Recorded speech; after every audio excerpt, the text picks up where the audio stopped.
Good morning, Commissioners, Chief Marino, Mr. Tiefenk, Madam Secretary, Mr. Inspector General for the day, City Attorney Song.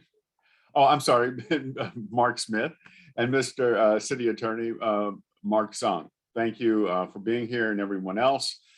Today is Tuesday, May 24th, 2022. It's 9:30 a.m. This is a special meeting of the Los Angeles Board of Police Commissioners. Madam Secretary, please call the roll. Good morning, Commissioner Decker. Present, thank you. Commissioner Briggs. Present. Commissioner Bonner. Here. Commissioner Kalonche absent. Commissioner Sobroff. Here. Let the record reflect that we have a quorum. Also present, we have the Executive Director, the Inspector General, the City Attorney, and sitting in for the Chief of Police, we have Assistant Chief Marino. Mr. President. Thank you, Madam Secretary. We welcome everyone attending this morning. All public comment will be heard during item 2 on the agenda, and there will be a switch on the agenda. Item 2 will be called first today to give Chief more time to get here. We will dedicate a total of 45 minutes to public comment. Members of the public will have 1 minute per agenda item for a maximum of 2 minutes total. At the request of the speaker will be given 1 additional minute for general public comment for a maximum of 3 minutes total. Members of the public who participate in public comment are reminded that they can speak to any item on the agenda or a matter within the jurisdiction of the Board of Police Commissioners.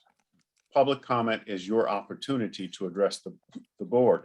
So you are free to express your opinion on matters before the board and to generally express when you disagree with other opinions expressed. However, directing your comments to other individuals who have spoken or attacking others who have expressed their opinions shall be deemed off topic, and your public comment period will be concluded. Members of the public, if you choose to participate in the public comment portion of the agenda, you can participate in this meeting in one of a number of ways that are outlined on the agenda.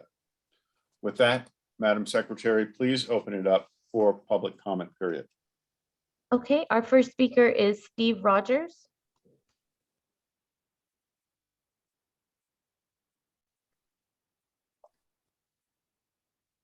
Good morning.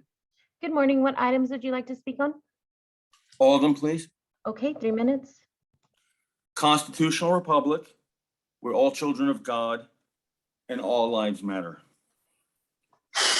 Due to the historical legacy of institutional racism in Los Angeles, arrests and incarcerations disproportionately fall on the shoulders of Black and brown people in our city. Black and Latinx Angelenos are more likely to be stopped by the police, subjected to excessive force, and arrested and jailed than white Angelenos. You've heard that before from what I call the other side, from the cultural Marxists, and we're asking for a breakdown of crime from crime reports made by the crime victims themselves. That quotation, and we've heard this before from cultural Marxists, is from Karen Bass running for mayor, that Steve Sobroff is endorsed. Now, I believe that a former police commissioner, Rick Caruso. I'm sorry, Mr. President. This is off topic. This We're is going to not- have to go to the next caller, please. Okay, our next speaker is caller ending 3146.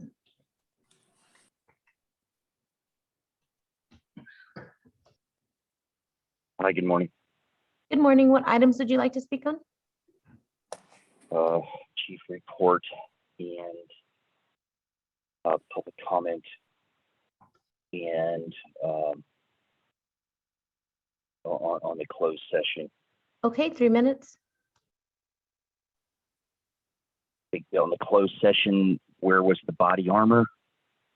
And they shot that guy 14 times. Why did they shoot him 14 times? My God. It's just incredible. So let's talk about Chief Moore, not here. But what I've noticed is the #1 protector of Black people is the chief. This police department is protecting Black people. This is the number one protector of Black people. And by what they say, it seems like, though, if there was no police department, they'd all be killed. I don't think that's true. I think that white people love Black people. I actually think Black people love white people. That's what I've seen. That's what I've experienced, actually. Love from Black people. And I experienced loving Black people, right? I think that needs to be said more. I think the Black and white love each other more than you think, actually. They're all human, right? Because the Buffalo shooter did something, that though doesn't okay stabbing an innocent girl, the UCLA, smash and grab jewelry, Asian hate, driveway robberies, walk up and shoot a guy at the Metro. Okay, right? And just because a small number of Black people commit crime, that doesn't okay the Buffalo shooting. Just because some Black people are committing crime, that doesn't mean that guy can go shoot people. There isn't anything that okays crime. Okay? It's not the white guy's fault, though, that Black people commit crime. You know, it's not the Black guy's fault that white commits crime. They make personal decisions to create debauchery. Okay? It's absolutely disgusting, each side of it. I hate white people, quit committing crime. How's that? Now, in Revelation 18, number 13, it says there's not going to be any more purchasing of slaves in the souls of men. What a great thing. And I've noticed that they're all over the lands where slavery and human sacrifices going on here in North America, and that ended, right?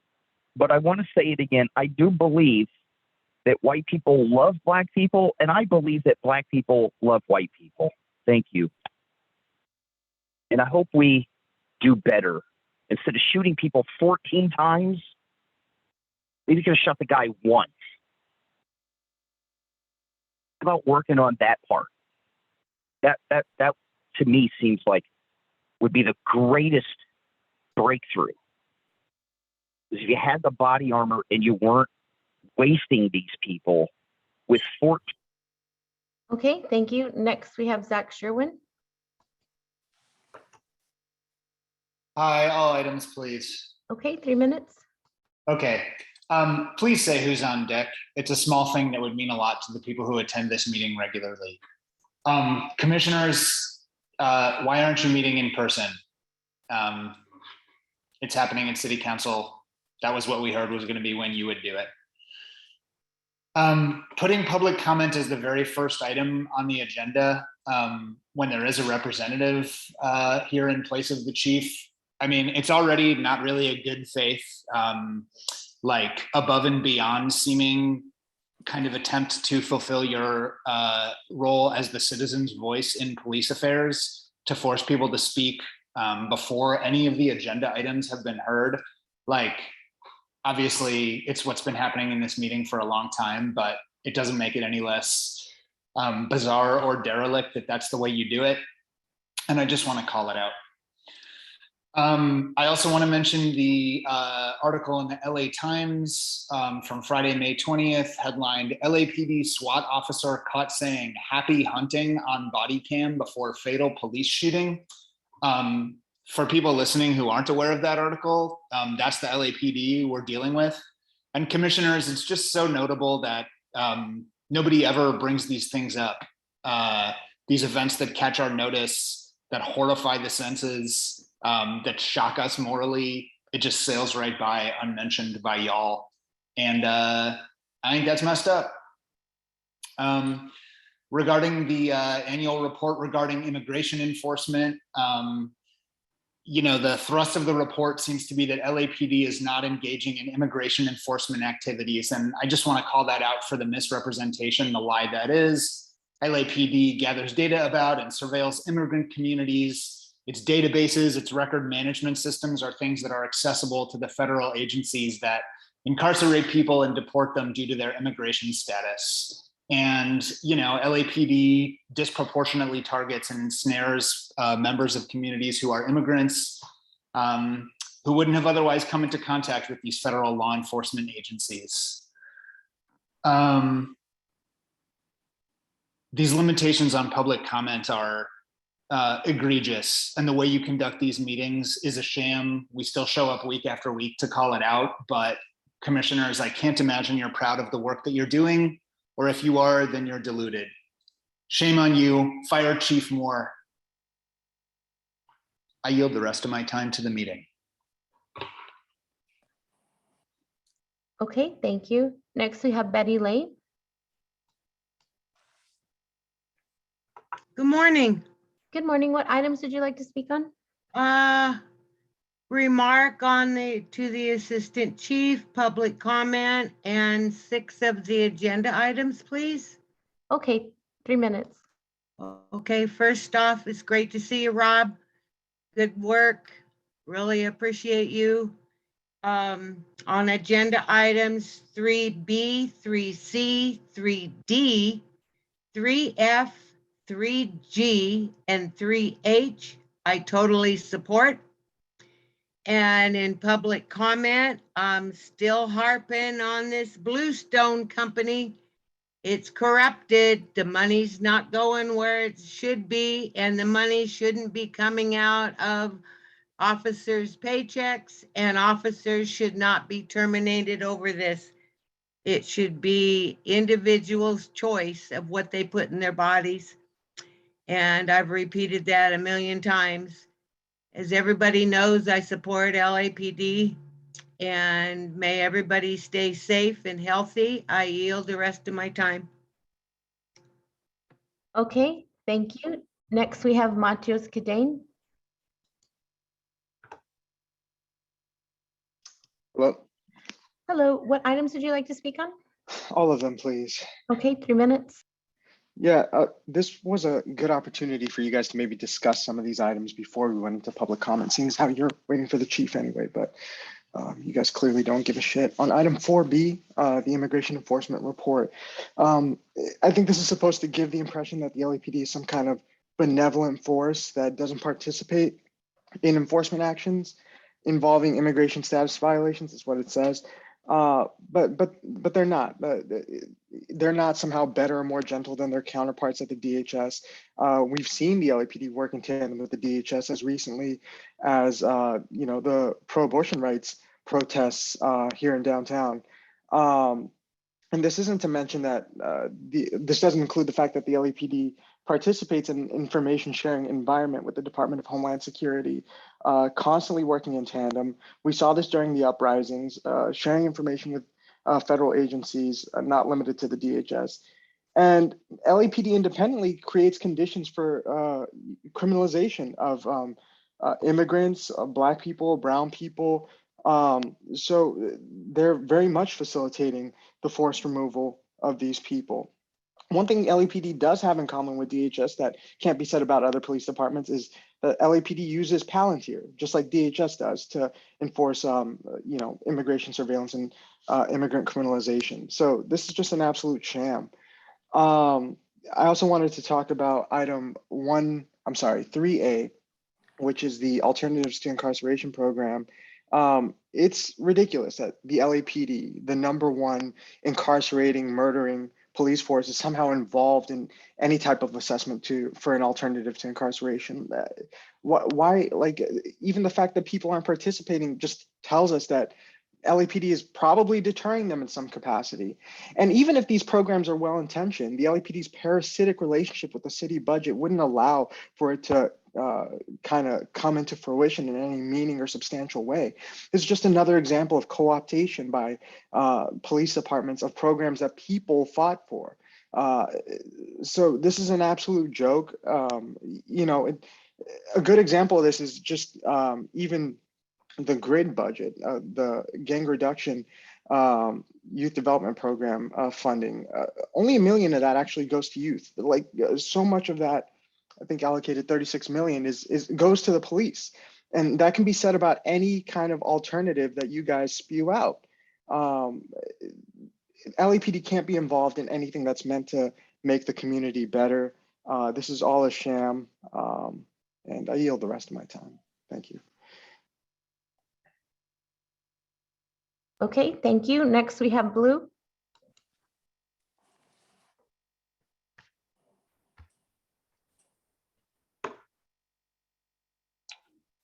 Good morning.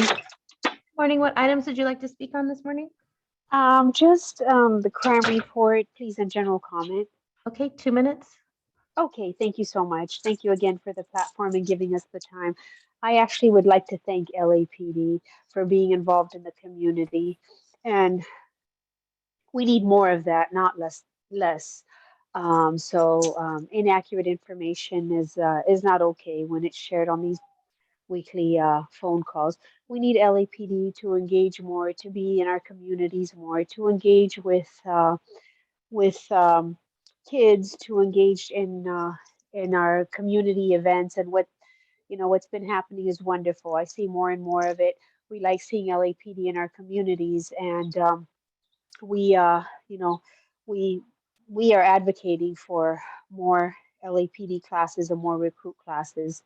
We in the communities need them, and I know there's a shortfall right now, and I know there's some hurdles to go through, and that we don't have the personnel that we need for all the communities and all the cities. So we as community members that live out in the city, we support more recruits, more classes, and more police in our neighborhoods.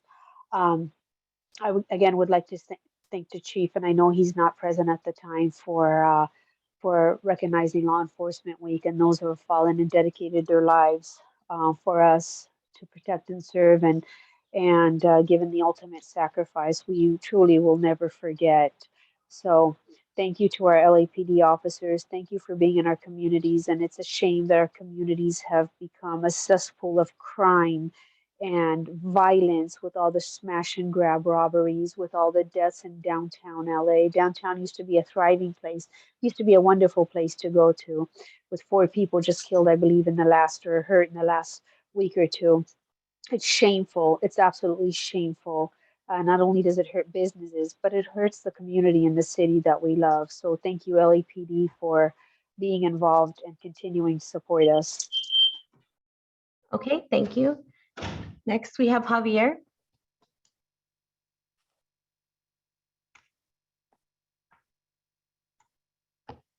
Hi. Okay. Good morning. Good morning. What items would you like to speak on? Yes, I'd like to speak to the chairman and his announcement that Commissioner, one of your commissioners, is not in today. And I would like to ask Mr. Chairman. I had the pleasure of meeting you at the Cesar Chavez event over at Plaza de la Raza, and she's on a 10-week sabbatical, and she misses probably a meeting every 6 weeks, and she's the only Latino representative. We're a city that is 40 to 50% Latino.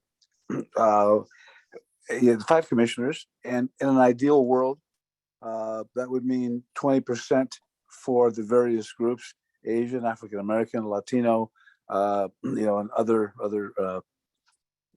groups of interest. And I think that when we have one commissioner who misses a meeting probably every 5 weeks, I think that does a great injustice to our community, because you as the commission are effectively the voice for each of the communities, female, all of the large groups that are the part of Los Angeles. And, I just want to say that because it's a problem. I can say it's unfair. Well, life is unfair. But when you take a position to represent a class of people, a group of people, a type of people, a special interest of people, and you are not there, you miss more meetings than anybody else on the commission. That's basically unfair to our community, and I would hope that the mayor could find someone that will take this a little more seriously. And again, we're 40 to 50% of the population. Half of the department is Latino, and I haven't wanted to say anything about this, but here we go again, and now for an extended period of time. And our community deserves better. And I know it's not your your ability to do anything about it in terms of her sabbatical for 10 weeks out of the country. But I think maybe somebody should talk to her when she gets back. And I know it's volunteer and it's a lot of hours, but you know that going in. And she's been a commissioner in other areas of the city, social services, etc. So this is not something new. And I think the Latino community deserves a little more attention that we're getting from that representative on this police commission. This has bothered me for months, but I just had to speak up and say something. Thank you so very much for listening. Okay, thank you. Next, we have Elisa Avalos.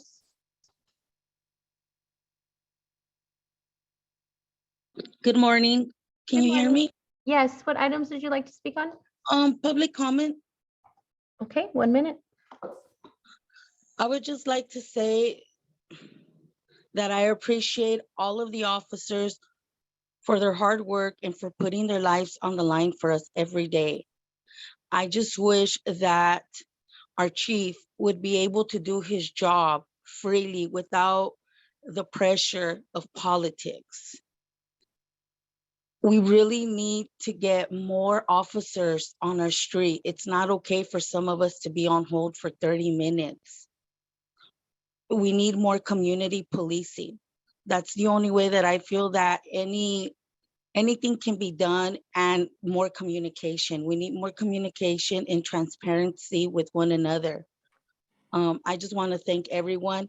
And there is good officers and there's good bad officers, but the same way that there's good community and there's bad community, we need to hold each other accountable. So thank you. And that's all. Okay, thank you. Next, we have Cynthia.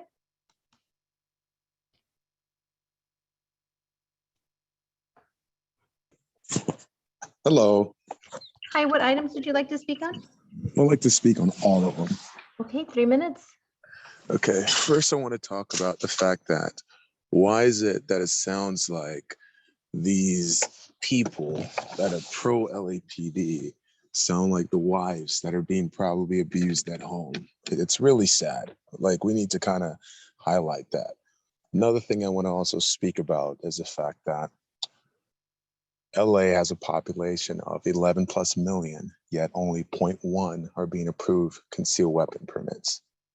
This is institutional racism and redlining, which highlights white supremacy at its finest. And the only ones that are so happily that they have their guns is these cops that are known to be involved in gangs such as the Banditos and the numerous other things that everyone, despite reports and data, completely failed to talk about. These white supremacists are hitting soft targets that are predominantly Blacks that are unarmed. And it's really sad because they know the laws are set up in that favor. This is a horrible, horrible, horrible, horrible time that we live in. And once again, insanity is doing the same thing and expecting a different result. The result that we have is gun laws, gun violence. This New York, LA has the strictest gun laws. Look what happened in New York. When are we going to give the people their law-abiding and constitutional rights to protect themselves from hate, when we know that hate has control of all of the highest departments? I end my time. God bless America. Okay, thank you. Next, we have Adam.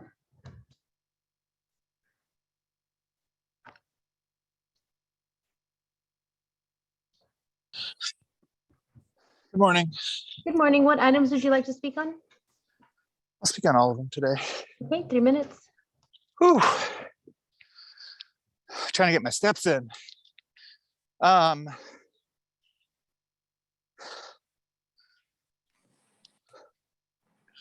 first would like to say that the United States is a constitutional republic, and all lives matter, and the jab, and vaccines, and vaccines.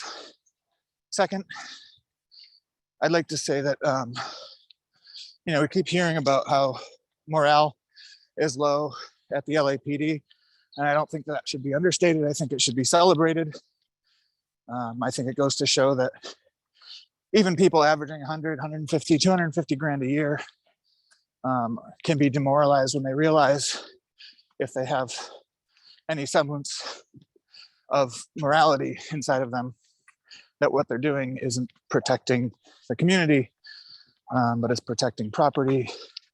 It's protecting the wealth accumulation by very few in this city. So, I'd much rather have my brother, serving the people in a real way, rather than serving capital and state violence the way LAPD does. I'd rather have my brother serving groceries at Ralph's than serving bullets to Angelinos. Commissioner Briggs. So anyway, I think morale being low is a good thing. It shows that we should invest our money into parts of the community and into groups that actually uplift the community and serve the people. Not that do this performative serving so that they can move to Simi Valley and beat the fuck out of Black kids. Keep morale low, quit your jobs. Peace.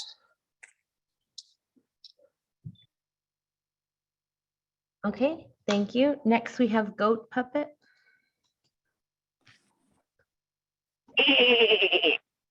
Yes.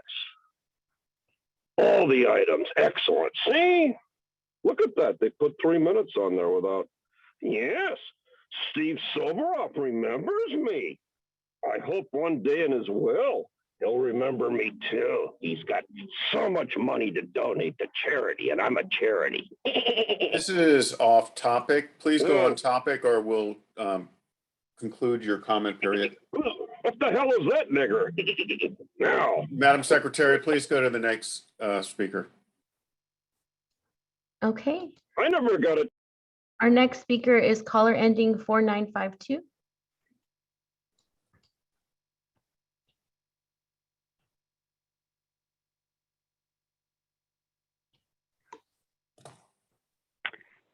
Hi, can you hear me? Hi, yes. What items did you like to speak on? I'm going to speak on all of them. Okay, 3 minutes. Hi, yeah, this is T. Garra, Stop LAPD Spying Coalition, and I really want to join folks in calling out this LAPD report on their involvement with immigration enforcement. We have to be clear that when we talk about LAPD involvement with immigration enforcement, that the department is heavily involved in that and really very much participates in that and always has and contributes to how immigrant communities are criminalized and targeted and surveilled. So we have to be very clear about that, despite what this report is trying to put out. LAPD, as we know, when it captures images, data, license plate information, all of this information that is gathered from the community, that is gathered from surveilling the community, all of that information is uploaded to the records management system, and all of that is accessible by Palantir as well, the data analysis platform that LAPD uses and that all of these other agencies use as well. They are all connected. They are all connected to local, national, federal law enforcement agencies. They're all part of that data sharing environment. So that's LAPD as well as local law enforcement, FBI, DHS, ICE. All of that information is shared, and that is the purpose of why that system was built. We understand that. We understand that that was the entire reason that that software, that technology, that RMS is being invested in and is being built and is being expanded is for that purpose. So when we see LAPD being deceptive about this, and you do this like all the time, you do this with this report, and then also recently you had someone in here to talk about ALPRs. I can't even remember the name of that pig that came on here and lied about how that information is shared. He said that the ALPR data is not shared with fusion centers, which is an absolute lie. That is the purpose of why these systems are built and why LAPD works with these tech contractors. So for you to put out this information trying to say like, oh, 0 arrests attached to immigration enforcement is just a complete lie, and we're not buying it, and we're going to keep exposing that. Next is we're talking about LAPD surveillance and all of that technology that's being used, including the records management system and the recent contracts that have been put out with Axon and Motorola that have been profiting off the policing and surveillance of Los Angeles Black and Brown communities for decades. Using these communities to develop technology and to field test new technology, including when Axon launched a new taser model, including when they launched body-worn video that was pilot tested only in Skid Row. Video tagging technology developed an algorithm with UCLA and LAPD, tested only in Skid Row. We are absolutely clear with all of that. The intention has never been to improve safety. The intention has never been to have people's needs met or to support the community or to ensure that resources are accessible and available to folks in a way that is equitable. That has never been the intention. And LAPD and the state are deceptive about this. And this is why we do not believe anything that. Okay, thank you. Next, we have Cheryl. All items, please. Okay, 3 minutes. I'm just calling just to reiterate just public safety, and we need more police officers. There's not enough. We wait way too long when we call 911 to get help. And there is an issue with you guys censoring people, and we call for an end of that censorship. And it is true that Soboroff is endorsing certain candidates that they don't think that there's any room for improvement. They say 10 out of 10 is how safe they feel in Los Angeles. And that's not the reality of the situation. We do not feel safe. As mothers, as fathers, as grandparents, we want to take our kids to the park, but we're afraid to, because there's these RVs and transients, and they have weapons. They get away with it. And we're just calling for the Board of Police Commissioners to please put forth an agenda item or a call to City Council to make more ordinances to protect our cities. And we just, bring back the zones where, there's red, yellow, and green for people to sleep in their vehicles overnight, because we don't know who are in those vehicles. We don't know if they're on the Megan's law list, if they're sex offenders or who these people are dealing drugs at parks. They live in their cars or RVs right next to the parks, and our kids are playing there. And then people are leaving Los Angeles to go to other parks and other cities that are safer. So we just ask for more police, and we just need more safety, and everybody vote for Caruso. Thank you. And recall Gascon. Okay, thank you. Next, we have Karen Purdue.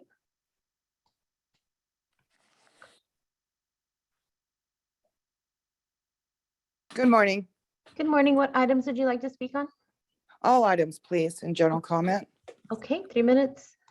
Okay, I just want to reiterate that I support LAPD.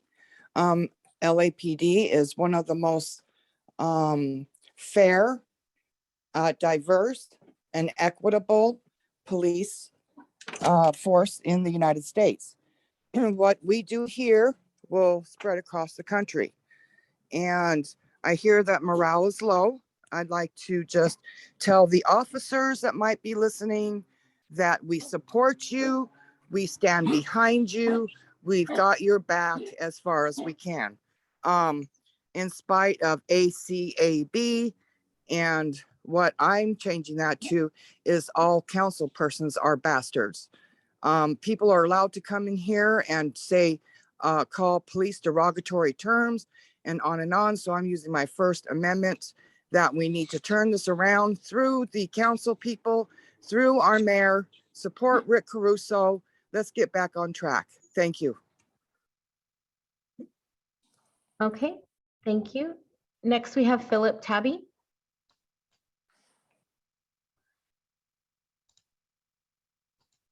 Oh, it doesn't look like Philip Tabby has the latest version of Zoom, so we'll move on. Jason Reedy. All of them. Okay, 3 minutes. All right. Becky, why do you name the speakers Why don't you name them? You only name one at a time. No, you've never said why you have gone away from that. So you should be naming the speakers. Should be this person, this person, this person. So we don't get ready. Yeah, roll your fucking eyes, Brig. You fucking stupid piece of shit. All right. So another caller talked about waiting every time they call 911. This guy should be cut off. Yeah, he should be cut off. Yeah. Otherwise, Let's go to the next I'm gonna leave the speaker, meeting. Fuck Madam y'all. Secretary. This is too much going on here.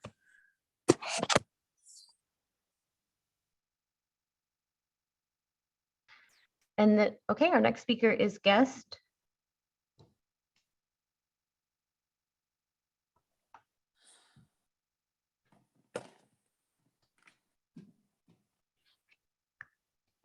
Guest, you're on.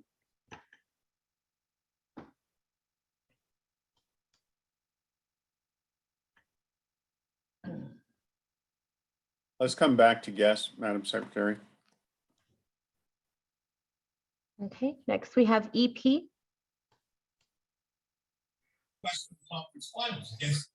Yes, hi. I'm calling as a aunt of the police department, and I am against the jab, and I'm against this fascism rolling in through science. And I wanted to also say, as far as the last caller is concerned regarding Briggs, Briggs is a piece of shit. Briggs is a horrible Let's human go being, to the and he next has no caller, business being Madam the Secretary.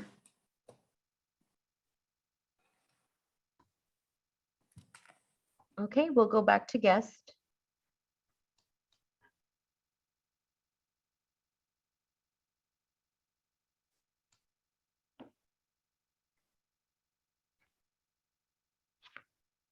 Guest, you're on. Let's go to the next caller. Okay, Mr. President, that was our final speaker.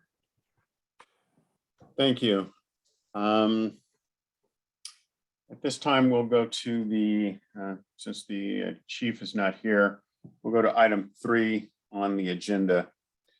Do any commissioners have any questions concerning any of the consent agenda items? No, sir.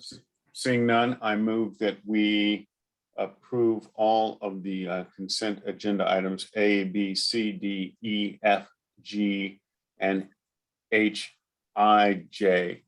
Is there a second? Second. Motion's been made and seconded. All in favor, say aye. Aye. Thank you. At this time, we're going to go to item 4A on the agenda, the department's report on the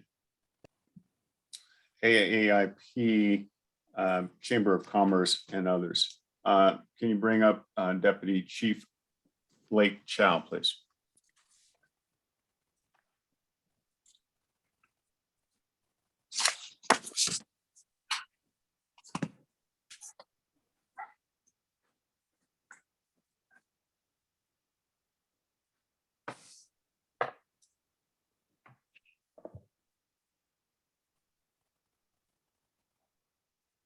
I'm glad you're. Hi, good morning, Commissioner. Sorry, we had a little bit of technical difficulty. Good morning. Good morning. My name, this is Blake Chow. I'm the Commanding Officer, Operations West Bureau, and we're here to present the AAPI presentation in honor of AAPI Heritage Month we've been joined by our community members who all get a chance to say a few words. But before I do that, I'm going to let Commander Flores kind of kick it off. All right. Good morning, everyone. I'm Ruby Flores. I am the Diversity, Equity, Inclusion Officer, and it's with great honor and pleasure that we meet this morning in honor of our AAPI community. The purpose of today's presentation is to give you a glimpse from a community standpoint about what AAPI means within the city of LA and what it means within the Los Angeles Police Department. As you know, we have assembled some displays that are down in the lobby. We've done this for so far 3 other months with respect to Women's History or Black History Month. And now we're honored to unveil and share with you the lobby display downstairs for AAPI. But with that, I would like to introduce our guest with us today. I know we're small on your screen, but with us today is, of course, Deputy Chief Blake Chow, also Captain John Tom, who's representing our LEAP Affinity Organization, Chester Chong from our Chinese Chamber of Commerce, Chang Lee from our Korean Chamber of Commerce, Rosalind Vasquez from our Thai Chamber of Commerce, Ellen Kondo and Joanne Kumamoto from Little Tokyo Business Improvement District, representing our Japanese American community.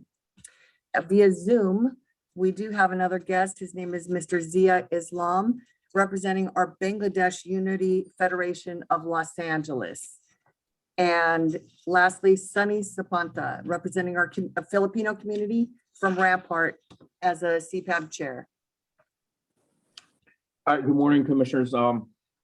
You know, every May we sit here, we celebrate AAPI month, and really this is a time for us to not only celebrate the AAPI contributions that have been made to our country and our state, as well as our city, but also to the LAPD.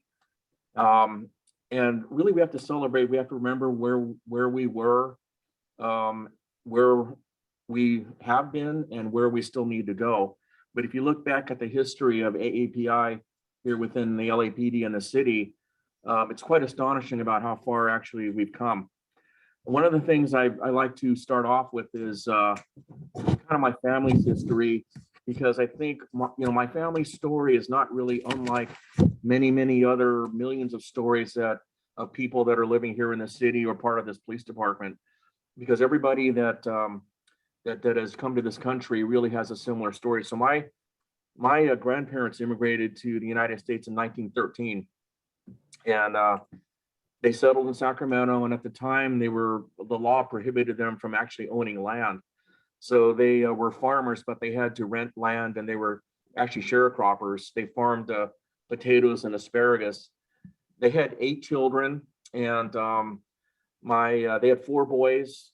All the boys either served in World War II or the Korean War, but I had an uncle or my father in every single branch of the armed services at some point in time. So again, I bring that up because it's really important for the community to look at us and realize we are the community, and our stories are exactly the same. In 1990, when I joined the LAPD, the AAPI representation was very low. It was actually very difficult for a community member to look at the LAPD and kind of see a reflection of itself. And it was actually rare when you were working the field to actually find a police officer that could actually translate into the native AAPI language. If we needed a translator, we had to refer either a victim or a witness to a phone bank that had somebody on the other end that would actually translate for them. So you can imagine people didn't call the police because they didn't want to go through that hassle. We had issues with kind of building trust with the community because of the language issues. And I also remember a story of when I came on in 1990, the highest ranking AAPI officer on the LAPD was a lieutenant. And I remember having a conversation with a very young sergeant when I was a very young P2, and I asked him, why don't we have more AAPI representation up at the captain and above ranks? And he told me, he said, Blake, it's going to take some time. The department was really pushing to hire AAPI officers. I think we're only maybe 5% of the workforce at that particular time. But he said it's going to take some time because all these people that we're hiring have to filter their way up through the department, get the experience, and we will get there and it will happen. And now I look back, if you look at the panel, if you have a chance to look at the panel downstairs, he was absolutely right. We have gotten there. And I'm happy to say that sergeant retired as a deputy chief a few years ago. But these were conversations we were having back in the 90s when we didn't know which direction we needed to go. So I'm really happy to have our community members here as well as representatives, Captain Tom, from LEAP. But today, I think we can really honestly say that the AAPI community can look at the police department and see itself. Still a lot of work to do. This task will never end long after we've gone, but we've made so many strides in the last 30 years, and it's really a thanks to the people that are here with me, especially the community. So with that, I'm going to start handing it off to our community members so they can say a few words. First, I'd like to introduce a friend of mine who I've known for probably 20 years, Mr. Chester Chong, the Chinese Chamber of Commerce, Los Angeles. Yes, my name is Chester Chong. Good morning, everyone, and I'll be very proud to be here, and my honor can speak on behalf of my community. And my name is Chester Chong, Chairman of the Chinese Chamber of Commerce of Los Angeles. The Chinese Chamber of Commerce of Los Angeles was founded in 1898 to act as a bridge between the Chinese community and the general public to promote the business interest of Chinese merchants in Los Angeles. The Chamber sponsored events just like the Golden Dragon Chinese New Year Parade, which Los Angeles Chinatown pageant is a 124-year history, have been more harmony and understand between people and different backgrounds. And this moment, I would like to thank you for the LAPD for the past many years. I've been chamber for 32 years since 1988 myself. And then I'm the longest one in the president and the chairman. And that's why on behalf of my community, thank you, LAPD, doing so much thing for the many years of the parade. Every year they come to support this. I'm so appreciative with the LAPD and the Asian community to help. I don't think we have the success event. Another thing, and also the past 2 years during the pandemic, we worked together to donate a lot of the mask, PPE and equipment, and also, we worked together to clean up the Chinatown with the chief and LAPD member and the high. This is so appreciative I can share with everyone today, and very important. By the way, and our society, just like a big family, every citizen in the family, every citizen is a family member and should do he or her part of respect each other. We should learn about each other's culture and respect different ethnic groups. We are different, but we are the same. We look like different, so we are the same. With the spirit of love, we can learn to form good interpersonal relationship and change misunderstanding and conflict between one another, so the society can be stable and harmonious. If we can do this, the country and the world can be more peaceful and stable. I always mention, I believe one world is one family. We should respect each other. Thank you. Thank you, Chester. Next, I'd like to introduce Mr. Chang Lee, Korean Chamber of Commerce. Good morning. Thank you, Chief. Chief Moore, good morning. Good to see you again. My name is Chang Lee. I'm with the Korean Chamber of Commerce. I held position as president, chairman, and then recently another chairmanship to serve the Chamber of Commerce. I immigrated here in 1971, and I was an engineer by trade. Now I'm a businessman, and so I'm also, this year is a special year. Marks the 30th anniversary of LA riot, or you want to call it civil unrest, and more than any other community, Korean American community suffered the most during the riot in 1992. And I also lost my business to the fire.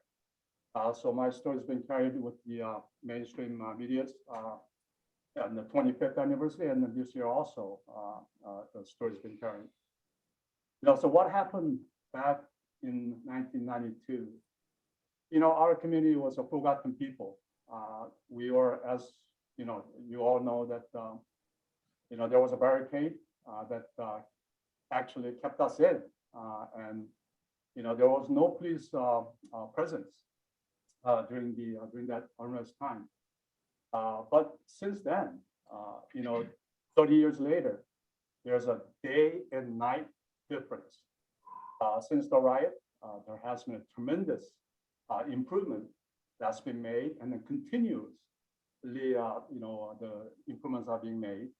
And recent last year, I think we had another mini civil unrest, and one of the things Chief Moore promised our community is that 1992 riot will not repeat. And Chief, thank you for keeping your words, because our community was saved from that uprising. I think that this was all due to the efforts that was made by LAPD, chief and deputy chief. Here we have a Captain Tom from LEAP, and also the chief's office, Danny Chow, reaching out to our communities, actually implementing and exercising community policing. In the past, if LAPD officers were intimidation to our community, now they are friends. We can now communicate, we can now work together as a partners to improve the safety of our communities, and that's the biggest change. So one of the interviews I conducted with Spectrum News was that, hey, yeah, there's a big change here. It is different now, that we feel safe, that the hurt and the anguish that we suffered in 1992 is no longer here. And we're very happy and appreciative of that. And recently, there was a big movement in the city. Unfortunately, the LAPD budget was cut. There was a defunding movement. Korean community came out in the front, opposing the defunding.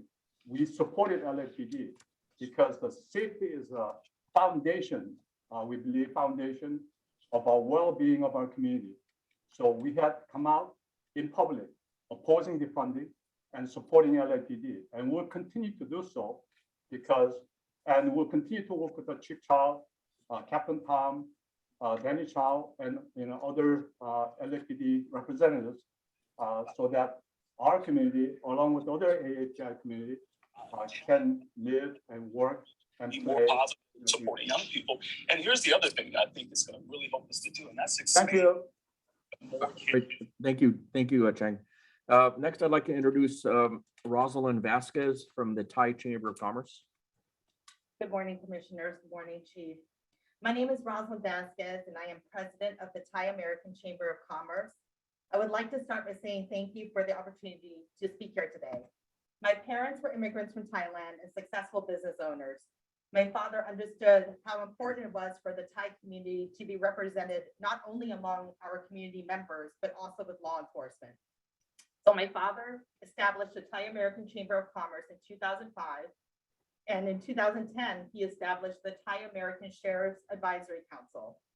Although my father is no longer with us, I am so happy to be here today, working side by side with our community leaders that my father also worked with, and building the Thai community's relationship with the LAPD.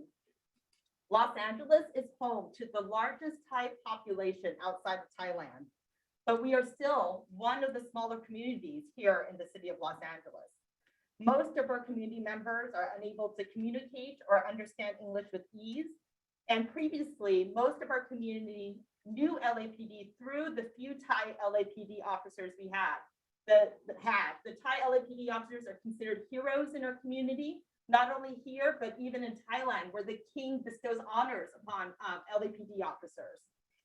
However, over the past 2 years, there's been a real shift in our relationship and a real growth. And I think that's because LAPD has met our community where we need it. Over the past couple of years, as you know, in addition to the sufferings as a result of the pandemic and civil unrest, we've also been cloaked in fear because of the anti-Asian hate sentiment that had been going around. And LAPD really came out to our community and met us. Leadership starts at the top, and I want to thank Chief Moore for providing a space for open dialogue through the Asian Pacific Islander Community Forum. It was through these forums that I could directly share the concerns of Thai business owners and community members. And in response, we saw action. So thank you, LAPD, for standing with us during our rallies against anti-Asian hate and instilling protocols so that our community can report incidents of hate with ease.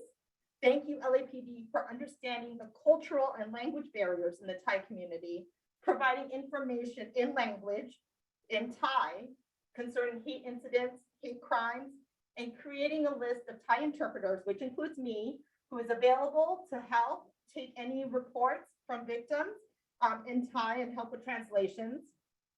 And thank you to Officer Dandy Chow and Deputy Chief Blake Chow for making it possible for our community to have its first ever meeting with LAPD. We had a Thai business safety meeting in Thai Town. It was the first time our community had ever sat down with LAPD, and it was really well received. The meeting was especially important and very timely, given the increased vandalism and burglaries seen by our business owners during the pandemic and growing concerns over the homeless population surrounding our communities. LAPD is truly one of our most important community partners, and we look forward to continuing to develop our relationship. Thank you. Thank you, Rosalind. Next, I'd like to introduce Ellen Endo. I think I first met her when I was a police officer walking the footbeat in Little Tokyo.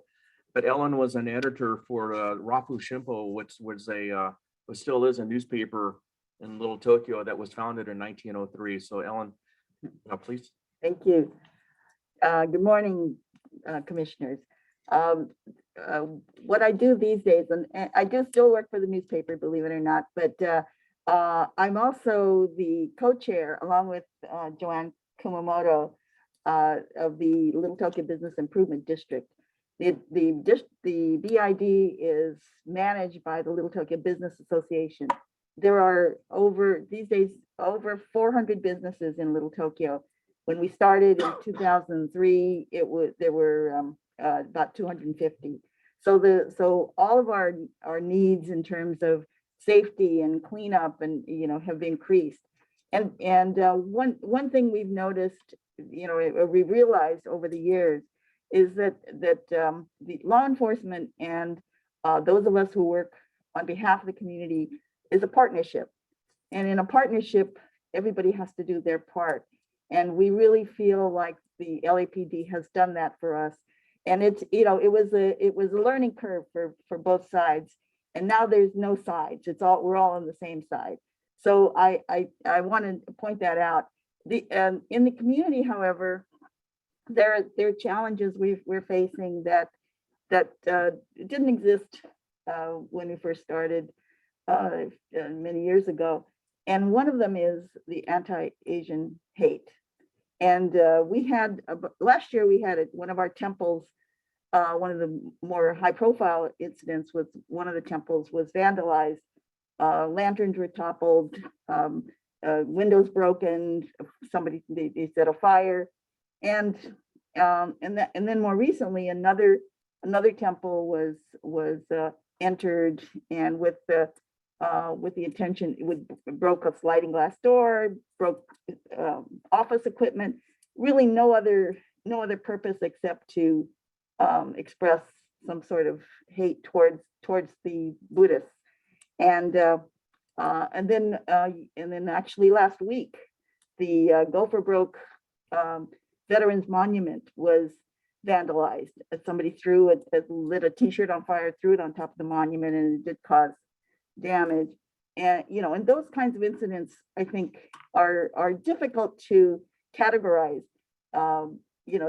Because what's happened is it has to meet a certain threshold to be qualified to be named a hate crime, and we're finding that at the prosecution level, it's kind of dismissed, and it's sort of downgraded to an incident, and that's hurting us. That's not addressing the issue that we feel is most important, and that is to call a hate crime a hate crime. One of the things we do appreciate is the ability to have a two-way communication with LAPD, and that has actually grown and matured over time. Whereas we can text the captain and, say, this is happening and we need your help, and have a response immediately. Yeah, and we prioritize it. We don't do it very often, but when we need it, it's there, and we appreciate that. So I wanted to thank the Los Angeles Police Department and also our local Central Division, which is a partnership that we look forward to continuing. Thank you. Thank you, Ellen. Okay, via Zoom, I'd like to introduce Mr. Zia Islam from the Bangladesh Unity Federation of Los Angeles. Thank you, Commander. I'm Zia Islam. I'm the General Secretary of Bangladesh Unity Federation of Los Angeles. We are representing the little Bangladesh community here in Los Angeles. In Southern California, we have about 100,000 Bangladeshis living in Southern California. Me personally, I emigrated to US about 25 years back. And since my in-laws are from California, I had been living in California for about 20 years now. Now, from a broad perspective, when we speak about Asian Americans, we do also include the Indian Americans or South Asian Americans, because the same exclusion era rules also apply to us, unfortunately. And it was a thing of the past. Absolutely, we have come a long way, and in 100 years, like the one that was passed to disallow South Asians from getting citizenship in the United States was United States versus Bhagat Singh, and it was exactly 100 years back. So we've come a long way. The 1992 riots does not define us, will not define LAPD. We have seen what LAPD has done in the last few years, especially in the leadership of Chief Moore, who has also come and joined our parade. Bangladesh Unity Federation organizes a parade for the last 16 years, and LAPD had been joining the parade every year, creating a bond between the community. We are a very new community in the sense that almost all of our residents are first-generation Americans, not the storied history we see in this table around Commander Chow. They have the family history goes hundreds of years. Most of ours goes a quarter century at most, like mine. Being said that, we look forward to some more participation of South Asians in the LAPD. And I have also expressed that to Chief Moore panel. He conducts that monthly panel. That is also very, very useful. We express our opinion, and I had been telling it ever since he started that forum. We need to get more Muslim Americans in the fold. If we want to have proper representation of LA, then the police force need to represent the beautiful mosaic the city represents. And just to give you a reference, also, in a very dark past of our California history, that is during the Second World War, the Japanese internment camps, the most decorated of all US battalions was 442nd Infantry Battalion, a Japanese American battalion. Just think of that. The people who we have put in jails, sort of, confiscated the property, their children were the most decorated soldiers in US Army ever. So I request the board and LAPD to come up with innovative ways to attract these Muslim Americans, South Asians, and other Asian Americans to be included in the force. And that will really speak very highly of the LAPD. And I think NYPD has gone a long way in that measure. We have about 500 police officers NYPD from Bangladesh, believe it or not. So with that, I would like to conclude. I would love, we all love LAPD. The community loves LAPD. They always get behind LAPD whenever there is any issues, because we have seen how cooperative they are. And you can tell, like, I do not mince words. I will criticize people if they are to be criticized, but LAPD had been doing a great job, especially under the leadership of Chief Moore. And I wish LAPD all the best. I wish this cooperation remains. And thank you, everyone. Thank you, Mr. Islam. Okay, next I would like to introduce Mr. Sunny Zapanta. He's a Filipino community representative, and he's on the Rampart CPAP. Good morning, commissioners. I would like to start by saying that after I retired from the Navy, from New York, we migrated to California in 1980. In 1980, when we first started living in the neighborhood, I noticed that the neighbors are complaining about car theft and grocery and mail or package stealing, which is very rampant in our neighborhood. I am a Catholic, so when I go to church, our pastor talked to me and asked me to form a neighborhood watch so that we can have a relationship with the LAPD. And that's what the neighborhood did. We formed a neighborhood watch so that we can watch with each other on any crime that is happening in our neighborhood. And lo and behold, they elected me as the president of the neighborhood watch. And also I became a CPAB member. From then on, every first Tuesday of the month, we have meeting at the LAPD and discuss whatever crime prevention or safety that we can do to protect our neighborhood. And so I became very good relationship with our senior lead officer. And from then on, I always talk to them whenever there are issues regarding the safety of our neighborhood. Up to this time, from 1980 to 2022, I still do the same thing in our neighborhood.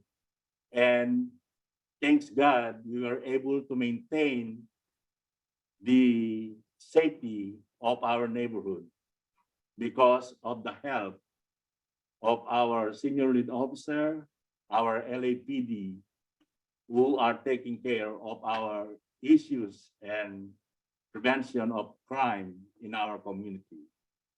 Thank you very much. Thank you, Sonny. Okay, and to wrap it up, I'd like to introduce Captain John Tom, whom you all know, with the Law Enforcement Association of Asian Pacifics. Good morning, commissioners. I'd like to first start with introducing Elena Asukan. She's a police administrator. She's a lead board member, and she's the commanding officer of Records and Identification Division. So thank you for joining us today. My name is Jonathan Tom, and as we talked about, I'm the commanding officer of West Los Angeles area and the current president of the Law Enforcement Association of Asian Pacifics. My story is similar to Chief Chow's in that my family first emigrated to America in 1875. We've lived in the Los Angeles area essentially ever since then and been part and parcel of the community here. I was talking to Ms. Endo, and there's a photo of my grandfather in the Chinese American Museum in Chinatown or in the El Pueblo. So it's a very rich history that we have here. But going into it, LEAP was founded in 1991 in the aftermath of the Los Angeles riots. The riots left a profound impression on everyone, including Asians in the community and on the department. At that time, it was perceived by many that the department had mishandled the riots and allowed Asian community members to be victimized. At that time, during the riots, I was also living in Koreatown and saw the evidence of what Mr. Chang Lee was talking about. A lot of us did feel alone. It was part of the reason that I came on the job and actually was recruited by then Sergeant Terry Hara, who ended up being at the time our first deputy chief of Asian American heritage. So many Asian officers, including the LEAP founders, felt that Asians were overlooked and marginalized in the department. And the goal of LEAP, as described by its founding president, retired Lieutenant Mike Yang, was to create an organization that would unite Asian Pacific Islander Americans, also known as APIA officers, and be their voice because they didn't have one at that time. The need for LEAP continues to this day. And according to the latest available info for the department, APIA officers represent 10.6% of the department's sworn personnel. This is obviously a huge increase from when Chief Chow came on the job, even from when I came on the job. I think we were around maybe 5% of the department when I came on the job in 1996. But obviously the 10.6% of the department falls short of where the city is. Currently, the city is at 12% in the as residents. And we are the only underrepresented ethnic group within the LAPD. And while we have made strides within the department, most notably the appointment of an APIA Assistant Chief, Dominic Choi, and 2 APIA Deputy Chiefs, Chief Chow and Chief Graham, we still have significant challenges because despite there being qualified candidates, there are 0 APIA commanders and Captain 2s. And we're also underrepresented in the ranks of Lieutenant, Lieutenant 2, Sergeant 2, and Police Officer 1. The Police Officer 1 currently we're at 8.3% in the department. So we do have some room for growth there. We would love to come up to the 12% in that area because these are the people that are going to be filling these ranks for the next 30 years. These positions are important, as I said, because they're the feeder ranks that set up our employees to be competitive for the next level of promotions. When there are qualified candidates within the department, it's the department's and LEAP's job to ensure that those candidates are not only prepared, but recognized for their abilities. There are many APIA officers that feel they have been discriminated against because their contributions have been overlooked and/or they don't fit the traditional mold of what the evaluators are looking for. Without equitable distribution amongst all the ranks and pay grades, promotions and opportunities will inevitably be diminished for APIA officers, and the department will not be able to meet its goal of marrying the communities that we serve. That's a lofty goal and one that should be attained. That being said, LEAP is committed to helping the department reach its goals and proud that LEAP has participated in the creation of Asian Hate Crime Resource Cards, working with Commander Flores, Asian Hate Crime town halls that we participated in Sawtell and in other areas. We participated in promotional seminars for every rank and pay grade that has been offered by the department, and we've helped to put together the API panels that have been presented to you. And lastly, LEAP was able to recently, we were able to interview retired Detective Joyce Cano, who was the first female Asian Pacific Islander American policewoman, and later to be the first investigator. Interestingly enough, listening to the stories, actually the gentleman from Bangladesh and Joyce Cano had talked about the impact of Japanese Americans in America. She was born in the Santa Anita relocation camp just because she was Japanese American. She was later moved to the Amachi Detention Center in Colorado. And yet she was able to overcome all of that background and come on the job in 1967. And really I believe she was policewoman number 23. That was her badge number that was issued to her. So saying that, we would love for the community and for the police commission to take a look at those panels. Her story, her bio as written by her is on there. Hopefully we'll be able to come out with that video, with that interview of her so that everyone can hear her story. And just like to say that we stand on the shoulders of those that came before us, and we hope to lift up those that come after us. There's still work to be done. And LEAP is proud to be a voice for its members and an advocate for diversity, equity, and inclusion. Thank you, Captain. Thank you for your time, Commissioners. Chief, that concludes our presentation. If you have any questions. Thank you very much, Deputy Chief Chow, Commander Flores, members of the AAPI community. The stories that you've told and shared with us today demonstrate the contributions that your communities individually and collectively have made both to our country, our state, and our city. And you know, I have to say on behalf of myself, hopefully on behalf of the other commissioners, we simply applaud you. Applaud each one of you and your communities for the tenacity that each one of you have shown despite some of the challenges that you've faced, similar to other communities in this country. And you've overcome them, and we really appreciate your grit and your merit. We understand that you're faced with challenges now. Some of those challenges are the anti-Asian crimes and incidents that we've all witnessed during the pandemic period that we've gone through. And you know, the department is committed to working with your communities to ensuring that those acts of hatred are stopped. With that, I want to open it up to some of the other commissioners who may have questions for you at this time. Do any of the commissioners have any questions? Commissioner Soboroff? I think you turned your camera off, Commissioner Soboroff. It's a mute.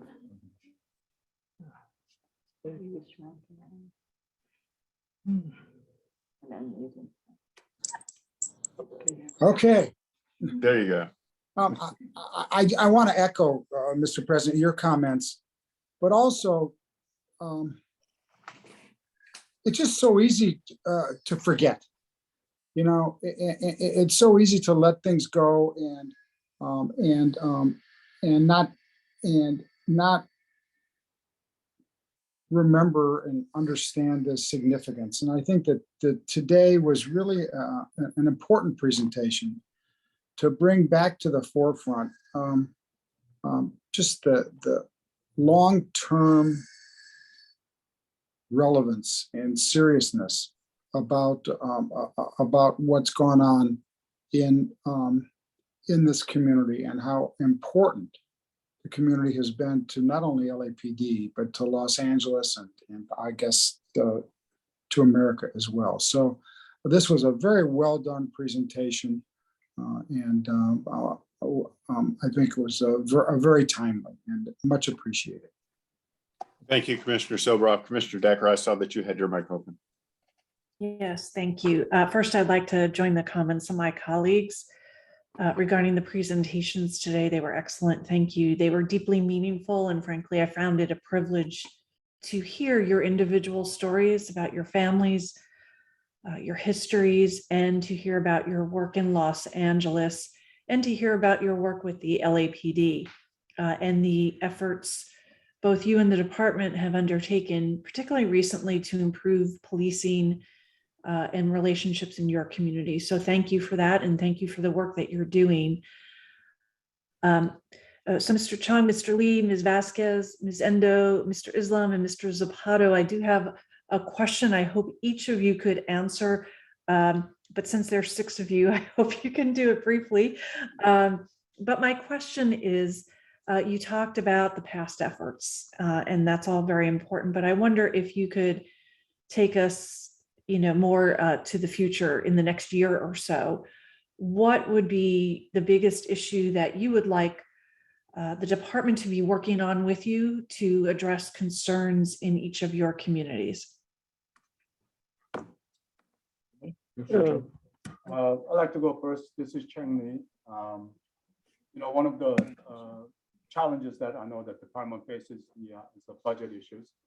And one of the things that we're trying to do is that work with the council district to find some funds that could be available to fight, you know, some of the crimes, some of the gang-related issues, and actually addressing homeless issues, you know, the bridge home issues and things like that. So we are actually not only just working partnership with LAPD, but we're working with the council district to identify the issues and then to come up with the solution. Thank you. Mr. Chong? Okay, thank you. Yes, my issue is really support the LAPD. I heard about the defunding. That issue is for me is terrible. I always, every time in the media and I talk to the public, I hope we can get more funding for the LAPD, get more manpower on the street. And that's what I really want to. Of course, the homeless issue, this is my big issue. Hopefully we can take care about that. I'm not saying kicking out, but we need to work together, see how to solve the problem. Yeah, that's what I really want to. Thank you, Chester. Thank you, sir. Ms. Vasquez? Hi, it's reporting has really been an issue in our community with the pandemic. I know a lot of the station closures, a lot of our businesses have tried to call and they can't figure out how to make the police reports, where they can do it and how to follow up. So I think there needs to be some increased, we would like to increase staffing or increased communication regarding the means of how to follow up, report and follow up on the losses and the crimes that they suffered. Okay, thank you, Ms. Vasquez. Appreciate that. Ms. Endo? Actually, Yeah. Ms. excuse me. Kumamoto. Yeah, I didn't speak earlier, but Ellen was speaking for us. I'm Joanne Kumo with the Little Tokyo Bid. But one of the things, Little Tokyo is lucky. We're a block away from the headquarters. We see police officers in Little Tokyo constantly. I think that there's still some concerns from some of the, say, non-English speaking. We have a lot of Japanese speaking living in Little Tokyo. And because we see, you know, they see the officers, and historically, because of the concentration camps and things, I think there's still some hesitancy to engage in a dialogue. I want to say that having the Asian task force has been a real step forward, but we need to also have the rest of the LAPD, the other officers who are not Asian, also engage with the communities and start that kind of a dialogue so that I think people in our community feel as comfortable with them as speaking to our Asian officers, and for them to learn how to approach some of these people, or if they're asked questions, you know, how to engage in that kind of dialogue. I think that would be helpful. I mean, we can't depend on just the Asian officers to be the liaison to our communities. We need every officer in LAPD as part of that program, part of that engagement, and especially with the ethnic communities. Thank you. Thank you. And I apologize if I wrote some of the names down incorrectly. My apologies. I had next up Mr. Islam. Thank you, Commissioner Decker. I think the most pressing issue my community is facing is the slowness of reaction or action by the LAPD when they file a complaint. I'm sure this is due to the funding issues, but whenever we file a complaint, the persistent complaint that I get from the business owners is that we never hear back from LAPD, or they come after 2 days, 3 days. So if these thefts can be prevented in any way, shape, or form, I understand as a nation, as a world, we're going through very pressing times. It's very much understandable that it is unnerving for many. But again, we'll have to do our best to make sure that the community interest, the business interest is upheld. And second thing I would like the board to consider is to come up with innovative ways to recruit people from the communities that they represent.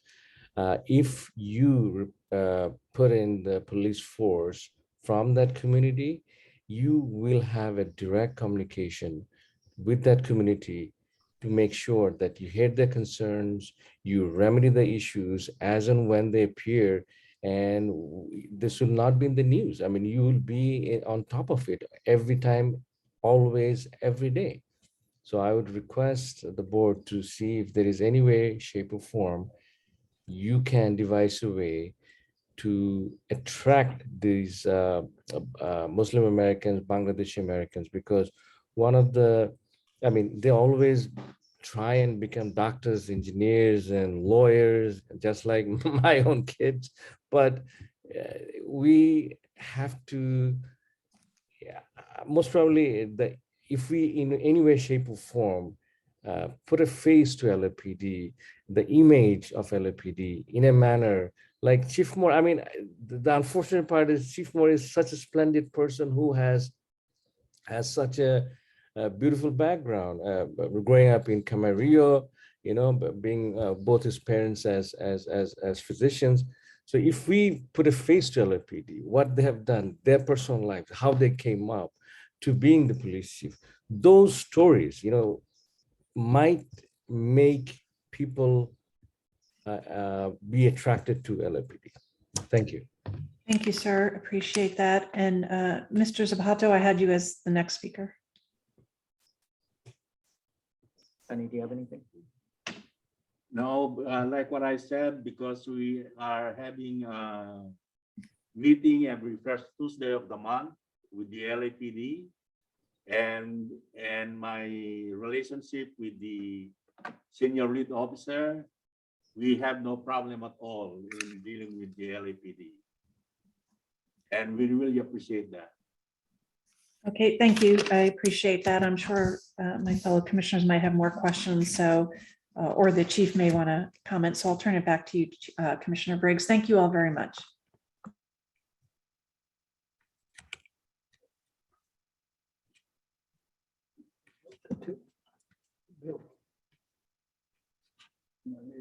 Looks like Thank you very much. I think we're all having computer issues today. Commissioner Bonner, did you have any questions? We can't hear you, Commissioner. No. We can't hear you. Something's wrong with your audio. Okay, at this time, we're going to go to Chief Moore until we figure out your audio, Commissioner Bonner. Okay, so let me first do a sound check. Yes, yes, Chief, we can hear you. Very good. And my apologies for not being present during open session. It was had a conflict, a meeting with the mayor. It was unavoidable. But I did have the opportunity to begin attending today's meeting with the remarks by our AAPI panelists. And let me extend my thanks and appreciation to Chief Chow, Captain Tom, Police Administrator, Ms. Asukan, Elena, your leadership within the organization, but also to the members of the Chinese Chamber, the Korean Chamber, the Thai Chamber, Little Tokyo, Bangladesh efforts in their chamber. These are all trusted community partners. And in listening to your presentation today, I'm proud of our work and association, our collaboration, our partnership with each of the AAPI communities throughout Los Angeles. I'm also encouraged by your words of encouragement that you see the investment of time and energy. It has been purposeful. It has been an area that we've seen over the last 4+ years that has needed added attention. And it has not been done at my hand. It has been done while I heard constant remarks about me. Let me share this moment by thanking the leadership team that is before you on the panel, as well as men and women of Los Angeles Police Department who have thoughtfully and purposely invested and deepened our investment in the AAPI community across the entire spectrum. Also, I've heard your remarks, both and Captain Tom is the head of LEAP and the LEAP board. I hear also your concerns, and I share with you a commitment to deepen our internal representation and to deepen our representation at all ranks. And then the recruitment efforts to have us represented at not just the recruit rank, but at each of the ranks up through the senior ranks of this organization. That is an ongoing commitment, and one that I can assure you will not stop and will only continue with your cooperation, with your support. The last few years, the efforts of building an effective mentorship to identify candidates that are both desirous as well as capable of moving forward and ascending the ranks of this organization has been a true partnership. I want to thank Commander Flores for your coordination, your continued leadership in the DEI initiatives, both internally and externally. I look forward to your development in delivery of our internal survey, which is our next step for all of our groups of our ranks and file of the entire sworn and civilian. how can we promote a more inclusive, a more diverse workforce, and one that not just appreciates the position of privilege that they have holding whatever their rank or position within the organization, but feels that it thrives and that it meets their needs. Lastly, these last couple of years, we have seen with the pandemic, one of the most trying times in our history, within our generation at least. And with that, the very fabric of our society being pulled from so many different directions and pulled apart. I stand with the AAPI community as it does this department, and recognizing that your communities particularly have been vilified, have been used as a pawn in divisive times of political discord. It's shameful, it's repugnant, and it's wrong. And we stand with you, and we will pursue at every opportunity to identify people involved in instances of hate and crimes of hate. And we'll also continue to advocate that every lever of this criminal justice system, both at the state and federal level, be exercised. We're in a troubling time in our time as a country, as a democracy, and we've seen these times before.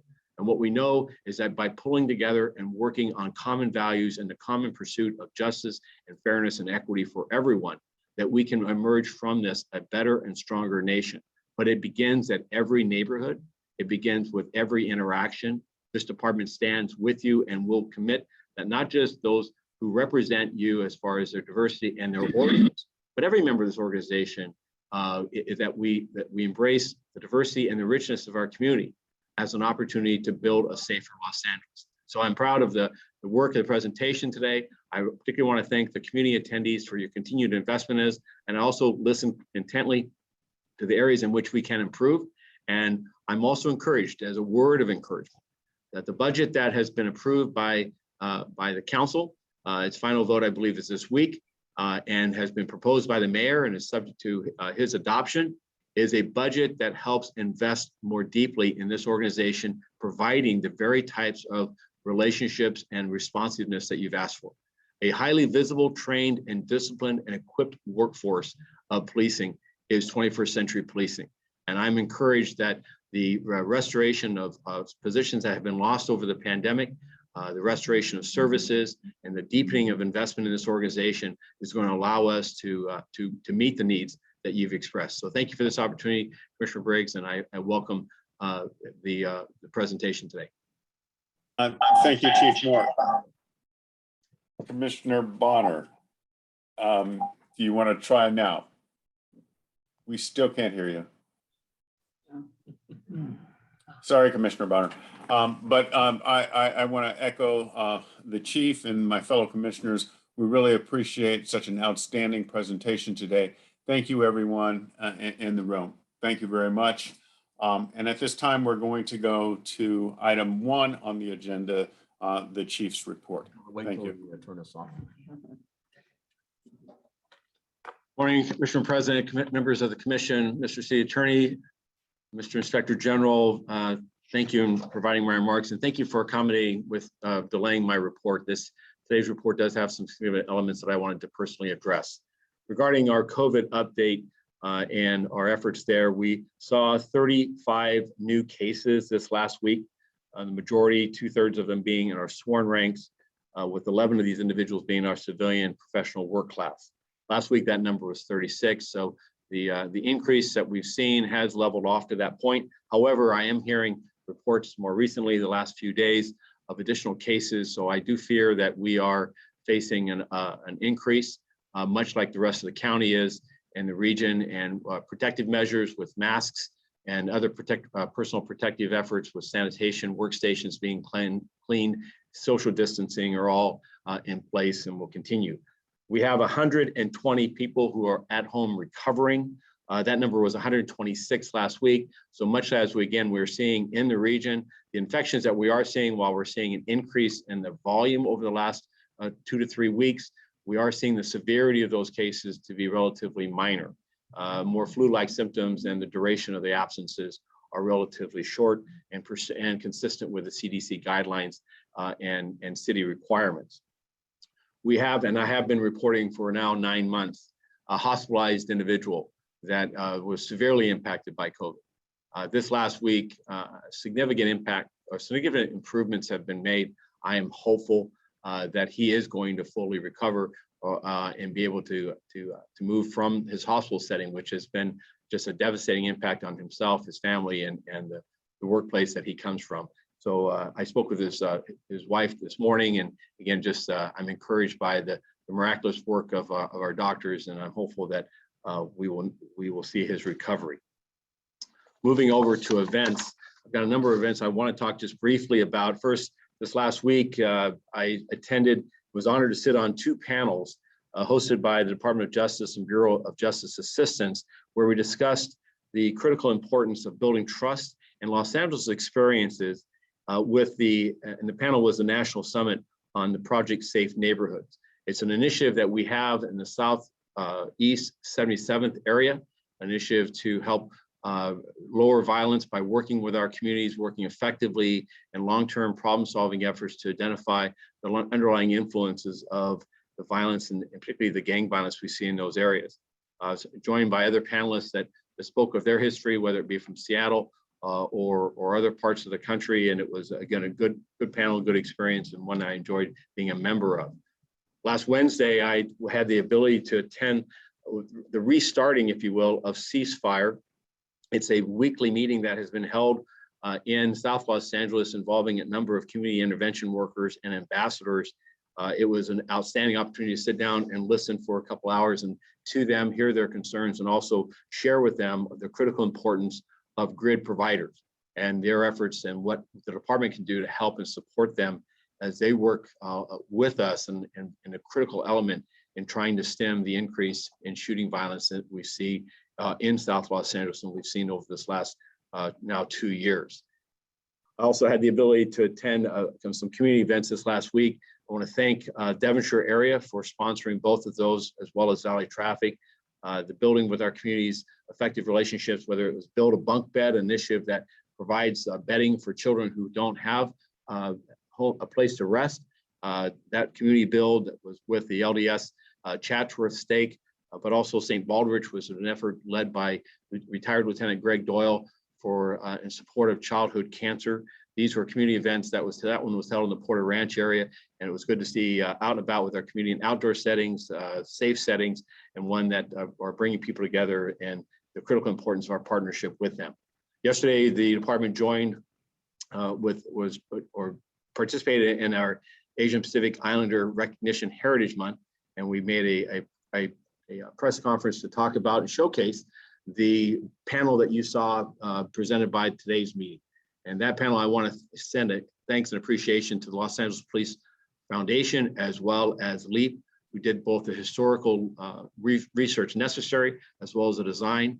I want to again thank Commander Ruby Flores and her Diversity, Equity, Inclusion group for their ongoing series of building these panels to represent the various groups and organizations and a history of LA, both as a department as well as a region. I think it helps inform our generations of the accomplishments of the past, while also the challenges.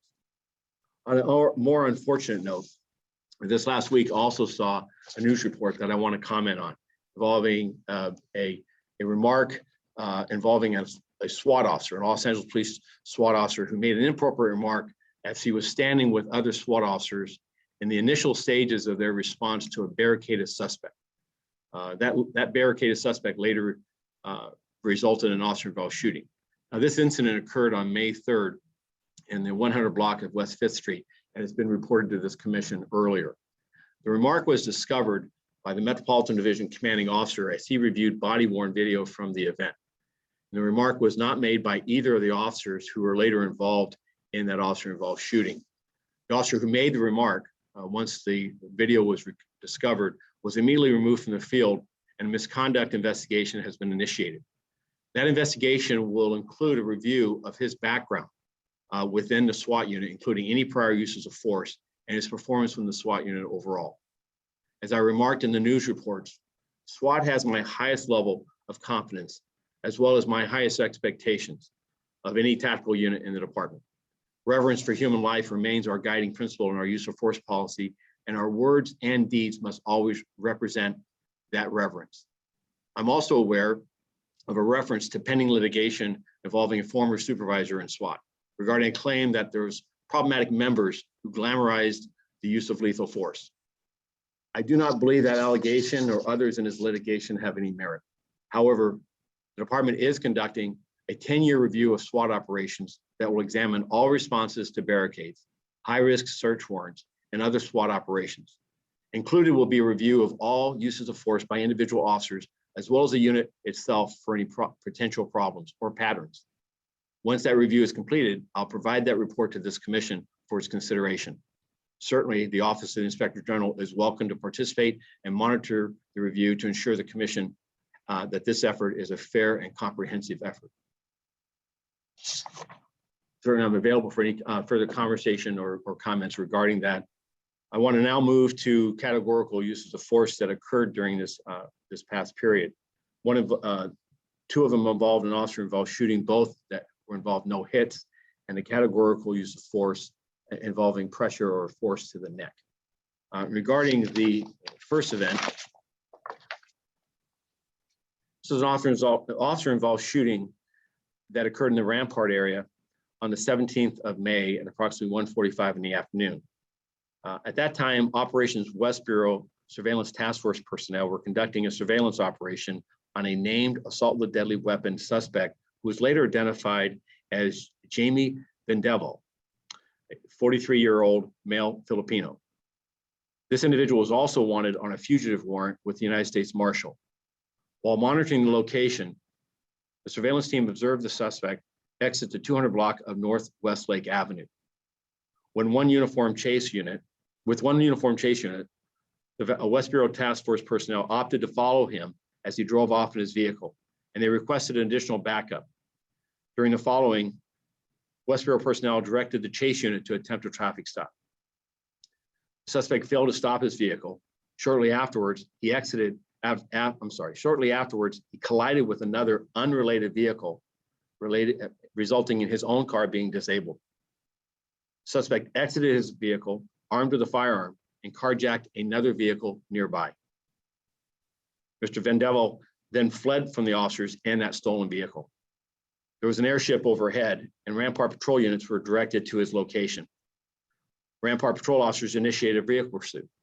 During the pursuit, the suspect was involved in a second traffic collision, which disabled his vehicle again. He exited the stolen vehicle, allegedly still armed with a firearm in his hand, resulting in an officer-involved shooting. The suspect then fled on foot into a multi-complex gated property where an additional officer-involved shooting occurred. Patrol officers were able to take him into custody without further incident and the aftermath. He was transported to a nearby hospital with complaint of injuries to his upper torso area, we believe resulting from the traffic collision. He was not struck by any gunfire. No officers were injured during this event, and a loaded semi-automatic handgun was found at the scene. Force Investigation Division responded and assumed the investigation. Mr. Vendevel was booked for assault with a deadly weapon on a police officer as a result of this incident. Second incident that occurred has been classified and will be investigated as a categorical use of force. This happened on the 21st of May at approximately 7:45 in the morning. Then patrol officers from Topanga went in vehicle pursuit of a named suspect for wanted for attempt murder. The pursuit lasted a short distance and ended when he collided the suspect into a concrete wall at the intersection of Independence Street and Galt Avenue. There, Mr. Felix Perez exited the vehicle and attempted to flee on foot.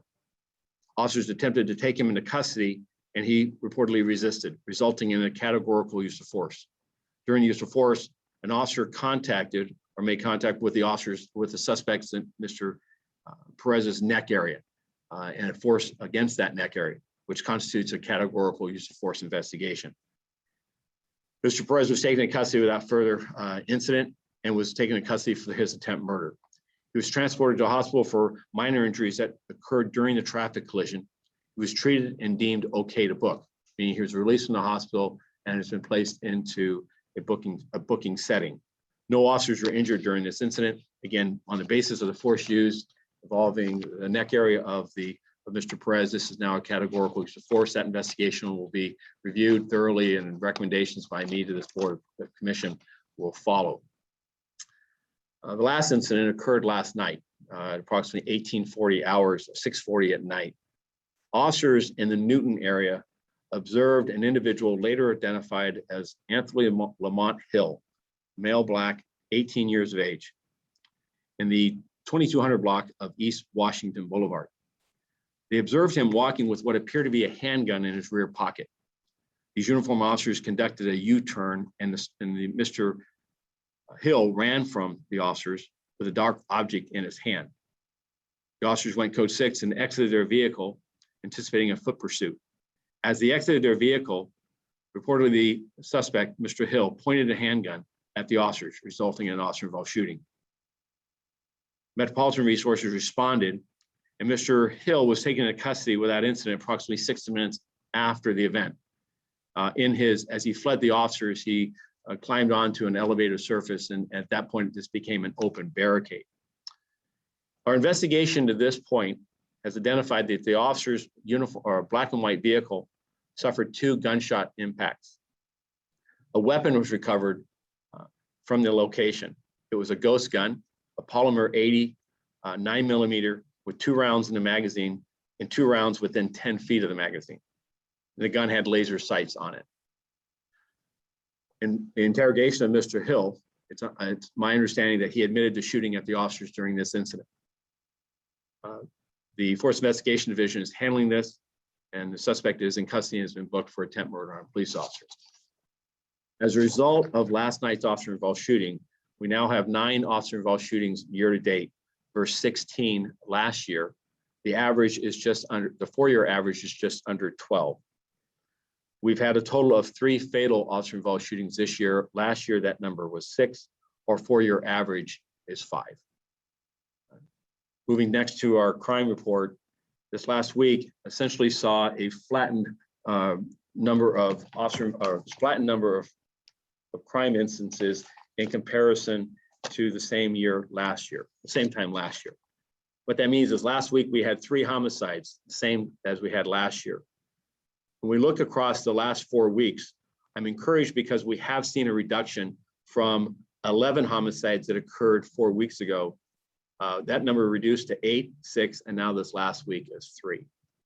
However, with the 11 that occurred the week of 4/30, we've had a total of 28 homicides year to date versus 26 the last 4-week period. When we look at our shooting violence, though, we see that we've had 111 shooting victims this last 4 week versus 100 a year ago, the same 4-week period. So essentially, our violence has remained constant with the same period last year.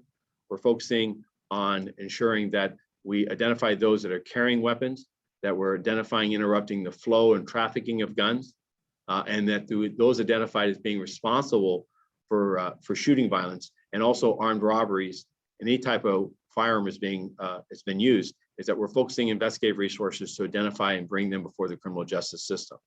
The public will notice or may notice that as they look at LAPD headquarters on our social media, that our efforts are to publicize when we're making these arrests so that all elements of this, of our engagement for public safety understand the Los Angeles Police Department is committed to identifying those responsible for gun violence, those responsible for increased levels of violence, whether it be shooting violence or robberies or aggravated assaults, and bring them before the criminal justice system.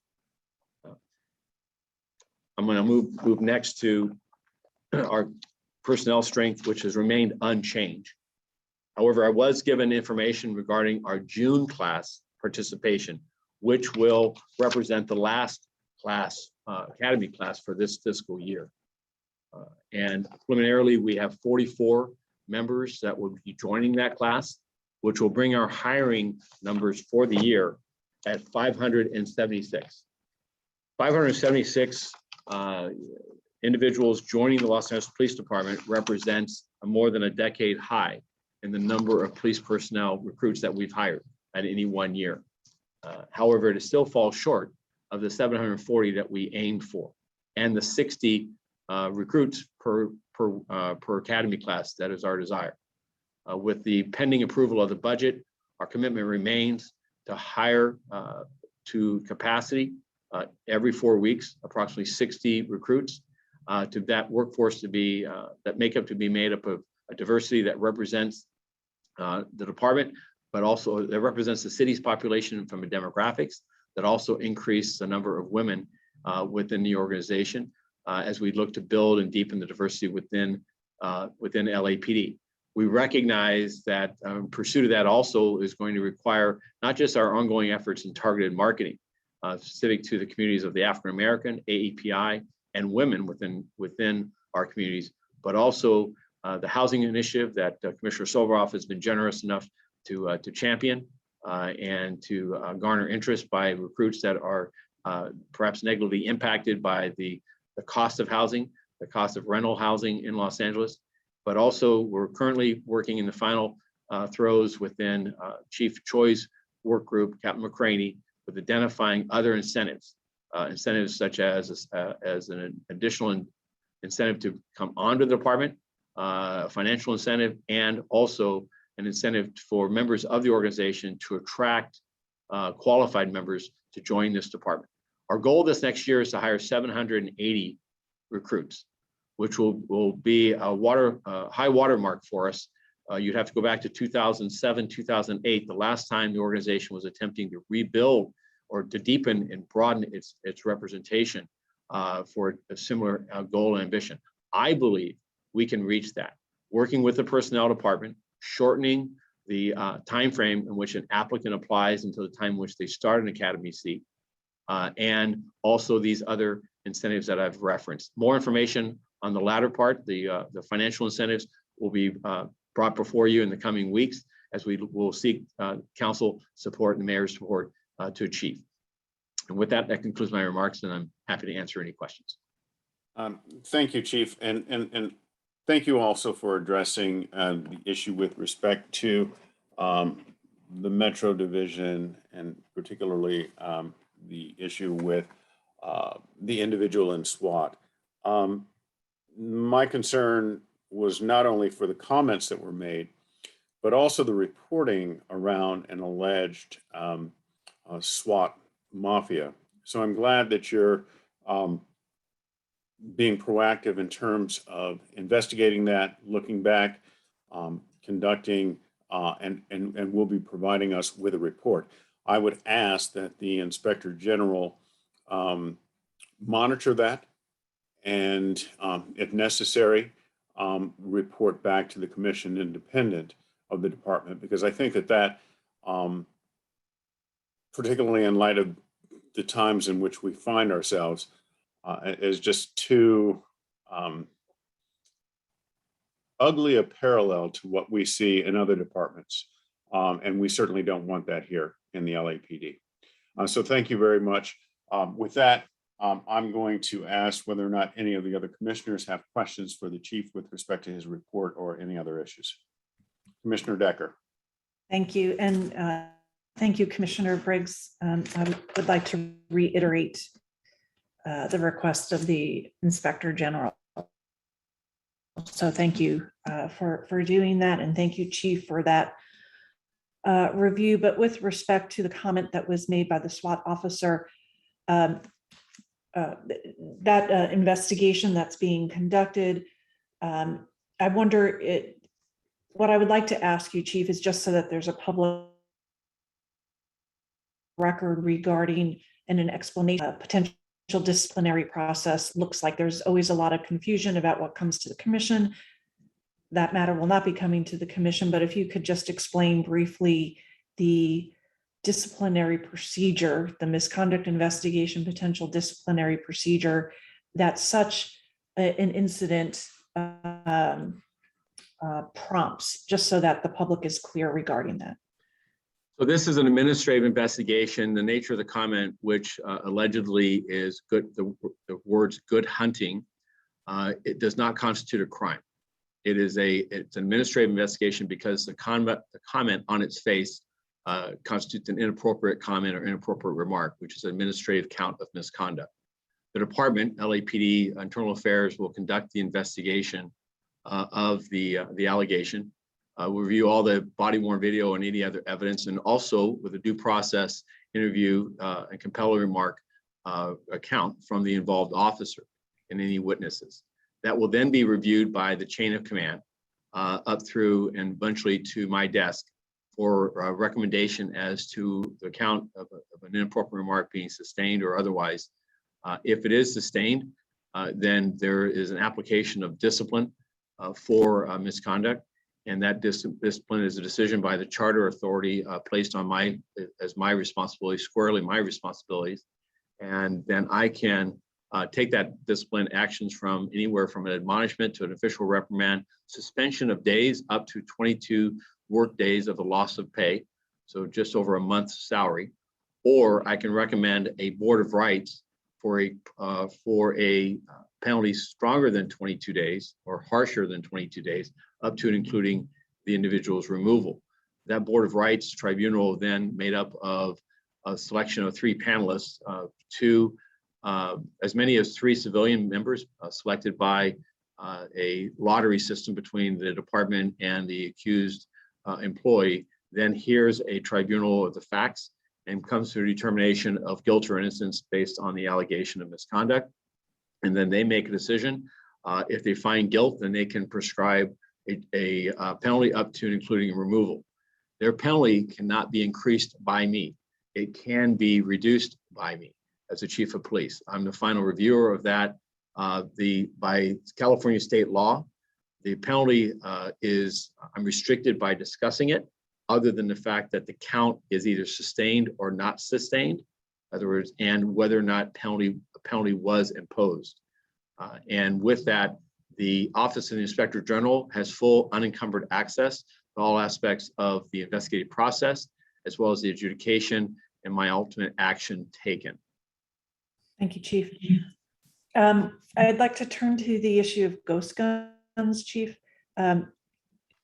We've talked about ghost guns a fair amount in prior commission meetings.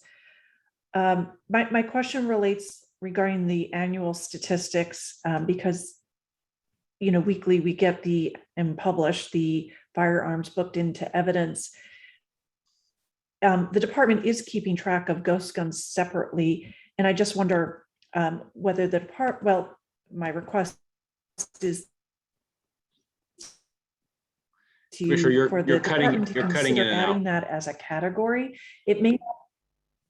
Apologies, Chief. Let me get to the point on ghost guns and the statistics being kept on them. My request is for the department to consider making that data public on the sheets that are sent out with our commission agenda. It says firearms that are, whether there are ghost guns, and I suspect that number will be increasing over time, and the public has an interest in that. So yes, we have I believe you're referring to the Los Angeles Police Department crime statistics snapshot and the multicolored chart that comes from that. On the very bottom, it says firearms booked in a property division, where I'll be happy to add to that a subcategory of personally manufactured, privately manufactured guns, commonly known as ghost guns. Just for the public's edification, we have a 29% increase over a 5-year average of the number of firearms recovered. There has been a reduction this year versus last. We're at 2,827 firearms booked this year, 3,038 last year. Again, our 5-year average is 2,193. There's a lot of numbers in there. Approximately 22% of my last check, approximately 22% of firearms recovered are privately manufactured, commonly known as ghost guns, untraceable, as they're non-serialized weapons that are essentially bought online or from other providers that you can construct a fully functional firearm of a handgun all the way through an assault weapon. And again, last night's officer-involved shooting was a weapon that was such a weapon. And so we are seeing them both used in commissions of homicides, other shootings, robberies, and all types of offenses, including, unfortunately, assaults on police officers as well. Thank you, Chief. And that explains why I would like the public to see that data more specifically. So thank you for that. Thank you, Commissioner Briggs. Thank you, Commissioner Decker. Commissioner Bonner, we're going to try one more time. Let's see if it works now. Do you have any questions for Chief Moore? Can you hear me? We can hear you great now. All right, excellent. Chief, 2 questions, or One's a comment, I guess. I'm going on the categorical use of force. You mentioned the one instance of the officer applying some pressure to the neck, and I just note I believe that's the second one in the last 10 days. Another one occurred on the 13th of March as well, and so just wanted to encourage you to make sure that you and others are looking at that very carefully, so that we went to some lengths to do some work in that area earlier this year or last. But it's a serious, use of force. So just want to note that it's not a trend that we want to see continue. The other question, the question was about the recruiting. I think you mentioned 576 you expect to be hired this fiscal year. And you mentioned a goal of 780 being hired. I'm assuming that you were referring to the calendar year and the 780, or can you clarify? I'm trying to understand if you are going to close by June with 576, you're thinking you're going to hire 300 more officers or 200 more officers by the end of the year. So if you could clarify what that goal is, please. So thank you, and my apologies. I'm considering the numbers I'm counting are fiscal year. The city's fiscal year begins in July and ends in June. And so I'm calling out, and consistent with the budget authority, the hiring goals for this next fiscal year. So the 780 would be for the ensuing fiscal year, starting July 1. Got it. Thank you. That's all I had. Thank you. Thank you, Commissioner Bonner. Commissioner Soberoff is not on camera at the present time. So Chief, thank you very much for your comments. And at this time, we're going to go to item 4B on the agenda. Can you bring up Assistant Chief Al Labrada, please?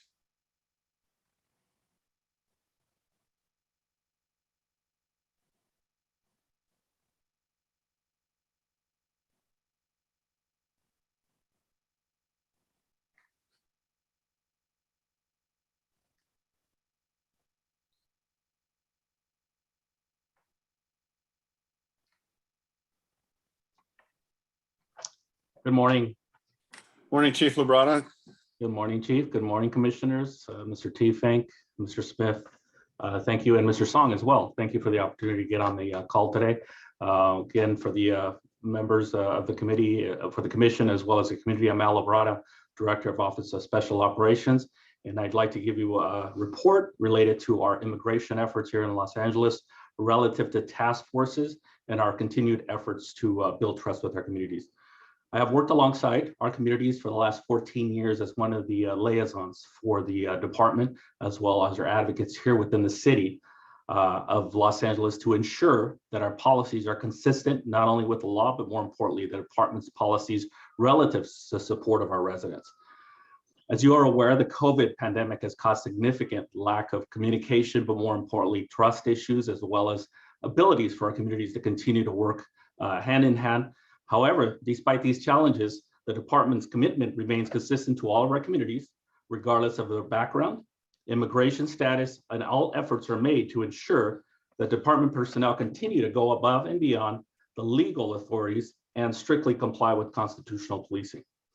Over the years, we have continuously worked with many of the communities and advocates that represent our immigrant communities in LA. In fact, before today's hearing, I ensured that our advocates, part of our historical working group that have worked alongside us related to our policies, received a copy of today's report in advance to ensure they were able to get on, most importantly, but also to have if they had any questions in advance, to be able to provide that.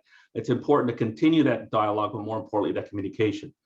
In keeping with our highest standards, we remain steadfast in our commitment to our communities and the importance of constitutional policing to our residents of LA, regardless of their background, place of birth, legal status, and we consistently remind our residents that through our public and transparent actions that we do not participate in civil immigration enforcement.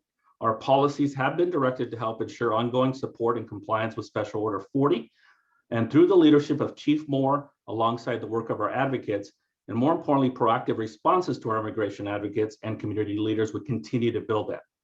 As an immigrant myself and formerly undocumented resident, I understand the anxiety and concerns of our residents here in the city. So it's important we continue that dialogue and the work. Our top priority is public safety and building of trust and the demonstration of our agency's transparency, outreach, and our immigrant communities.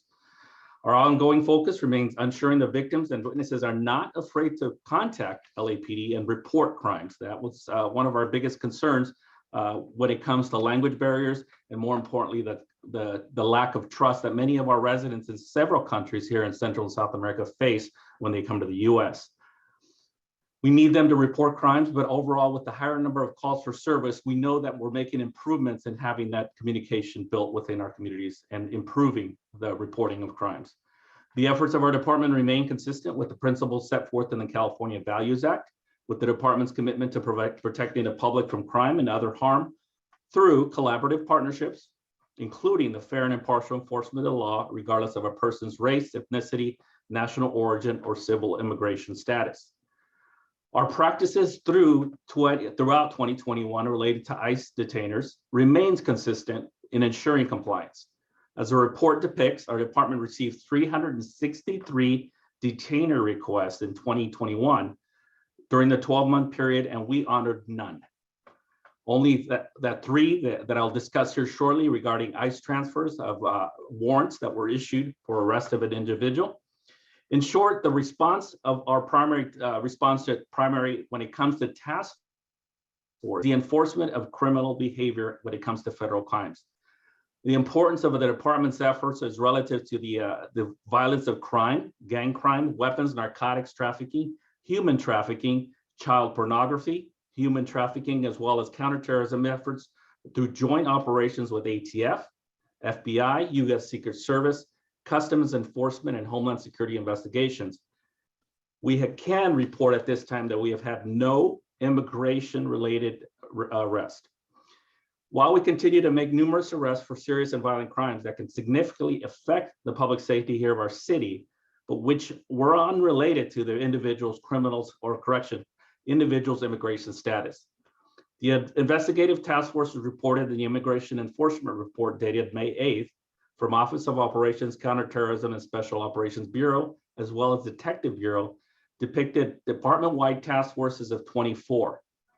Arrest overall for non-immigration criminal violations was 776. Of those, none were immigration enforcement related. I'd like to discuss a little bit about the 3 individuals that were legally detained for crimes not related to immigration. The first incident occurred, and this was consistent to the procedures in place to ensure that the crime fits the violent crime nature, as well as the notification procedures through our custody services to myself as the liaison officer. The first incident occurred July 10th in Central Division, July 10, 2021, where officers arrested an detained individual for grand theft. During the detention and a check for wants and warrants, a federal criminal judicial warrant was located. The individual was transferred to the major metropolitan jail, and the individual was arrested for the warrant as well as the grand theft charge. Those notifications were made to the jail custody services as well as myself to ensure compliance with proper notifications as well as a bona fide warrant. The second incident occurred July 23rd in Hollywood Division. Patrol officers arrested an individual for driving under the influence. When the individual was checked for wants and warrants, they also located a judicial warrant for illegal reentry and deportation and removal due to conviction of an aggravated felony. Similar to the previous incident, this individual as well had a previous conviction for a felony crime, which in this case was robbery. The third incident occurred August 1st, 2021 in Rampart Division when they detained an individual for an outstanding warrant. The individual was checked for additional wants and warrants, and the officers identified an additional warrant for extradition based on a felony conviction, which was verified through his criminal record, and the individual was arrested. In 3 of these incidents, as well as our task forces, our proper procedures were adhered to, consistent with the Chief of Police notice, as well as the department policies relative to Detective Bureau notice dated October 2018. At this time, I'll take any questions, and thank you for your time, Commissioners. Thank you, Chief Labrada.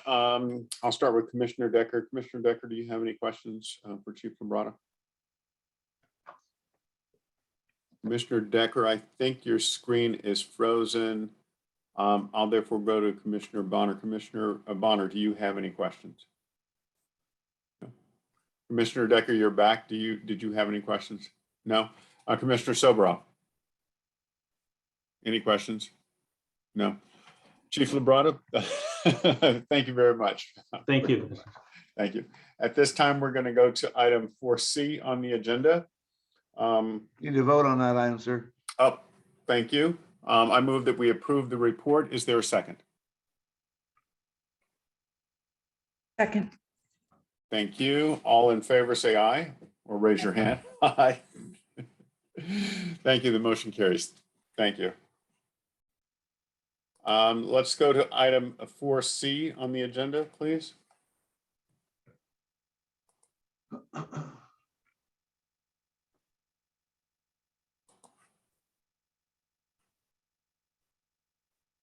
morning, commissioners. Good morning, Chief Moore. Good morning, everyone. Good morning, Commander Eskridge. Good morning. Audit Division conducted a Detective Bureau audit to evaluate the probationary detectives and competitive selection process for detective bonus positions during the audit period of September 1st, 2018 to September 30th, 2021. They looked at 9 areas. Of those 9 areas, 2 areas were information only.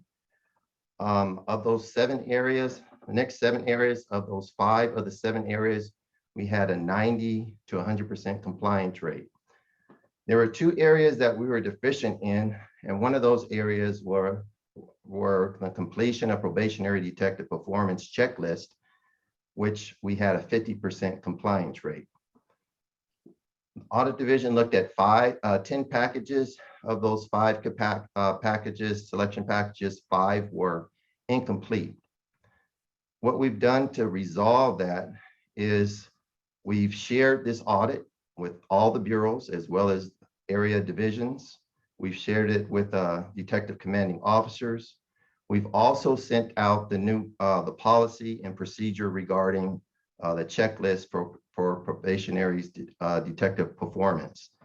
We're also going to collaborate and work very closely with the area detective commanding officers as well as the area commanders or captains to ensure compliance in this. We're going to have the bureaus, operation bureaus, to inspect this in the next 6 months to ensure we're compliant in these areas. And we believe that with those 3 measures that will be effective and obtain compliance in those areas. And what we've seen in South Bureau, South Bureau and West Bureau, there were no deviations. It was mainly in Valley Bureau and Central Bureau. So we think if we work more closely with the different bureaus and with the area detectives commanding officers, that will ensure compliance in those areas. The second area that we were deficient in was completeness of the selection packages. 12 packages were reviewed. Of those 12 packages, only 4 were in compliance for a 33% compliance rate. What we saw is our robbery homicide division was not compliant within 7 of those areas. And this is concerning the bonus position selection process, in which we had some documents missing from those areas. To ensure that we achieve that 100% compliance in the future, what robbery homicide division is, they've designed and recently implemented a new selection checklist in which the personnel coordinator as well as the commanding officer of the division will review to ensure that all the proper documents are in the package after someone is selected for a bonus position. And we believe that with our new selection checklist, as well as the personnel coordinator reviewing it and the commanding officer of robbery homicide division, that will resolve that issue as well. So in those 2 areas that we were deficient, and we believe that the solutions that we have and the recommendations we make will ensure compliance. And within 6 months of this audit, Detective Bureau will do an inspection to ensure we're compliant in those areas. And that concludes it. Does the commission have any questions?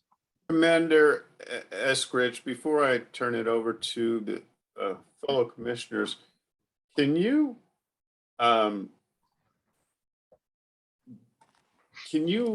discuss further the selection of candidates based on diversity? I'm looking here at the chart here, It says that males 13 of 13, females 0. Is that correct? Yes, so I did look at that as well as the composition of the boards very closely because I thought the commission would be very interested in that. So that is correct. Over the 3-year time period, there were no females selected. 13 out of 13 were males. Asians 23%, Blacks 8%, Hispanics 23%, Caucasian 46%. With the exception of no females being selected, and that kind of depends on whether or not that they interviewed for the position, and of course their qualifications and experience. So there were 100% male candidates selected for that, but I do know that that could be concerning. That could be viewed as concern. Commander Eskridge, how many females applied for the position of detective during that 3-year period? During that time period, this is for the bonus positions. So usually the bonus positions could be usually within Detective Bureau or other positions. So it has 13 were selected out of the 74 non-selected. Let me see, I don't have, of females non-selected, I have 0 non-selected. So it looks 74 out of 74 were males that applied. So it doesn't look like any females applied for these positions. So you're saying no females during this 3-year period applied to become a detective? Well, this is for the bonus pay position. For the bonus, okay. So the 13 out of 13 males were selected and 74 out of 74 non-selected candidates were males as well. So no females applied during this time period. Do you have Commander, can you identify which commands those are? This is not department-wide. Within this audit, Chief, it doesn't show which commands. It just says detective bonus pay positions from the 13 selected. It didn't go into the various divisions. Do you happen to have an explanation as to why no females applied? I don't. It really depends on what the position was. It could be a K-9 handler or whatnot. The person who did police administrator who conducted the audit, I believe, is on. So if they can elaborate a little bit more on that, that would be helpful. Good morning, Commissioners. I'm Wendy Gamble, Police Performance Auditor for an Audit Division, and I have with me the project manager. One of the things we noted during the audit is I believe there were either 1 to 2 females that withdrew their application. We have no reason as to why. We don't get that information when we look at the selection package. Okay, thank you very much. Commissioner Decker, do you have any questions? That's all the questions I have at this time. Yeah, I mean, my questions revolved around table 6 and 7, which I did read and which you just presented indicates that no women applied for the bonus pay position. And therefore there were no women in the pool of accepted applicants. And absent as the audit division just indicated that somebody withdrew their application. First, I just want to be sure, and I'm not sure it was part of your presentation, but I am having internet troubles today, as you may have heard. So if I missed it, I apologize. But could you just, for purposes of the public, explain what a bonus pay position is, generally speaking? Bonus pay position is like a detective to supervisor or a position in a coveted division. For example, gang and narcotics division, they have K-9 handlers. Certain task forces within gang and narcotics division, as well as our robbery homicide division, they have our SIS section is a coveted position as well. So it's usually your detective to positions. For which additional money salary is applied, correct? Correct. Right. Chief, I sounded, Chief Moore, it sounded as if you wanted to provide greater context for this issue. If you wanted that opportunity, I'd like to give it to you before I make a further request. So I think, so we share in the disappointment that in this area, that we don't have more women, that we don't have women applying and or selected.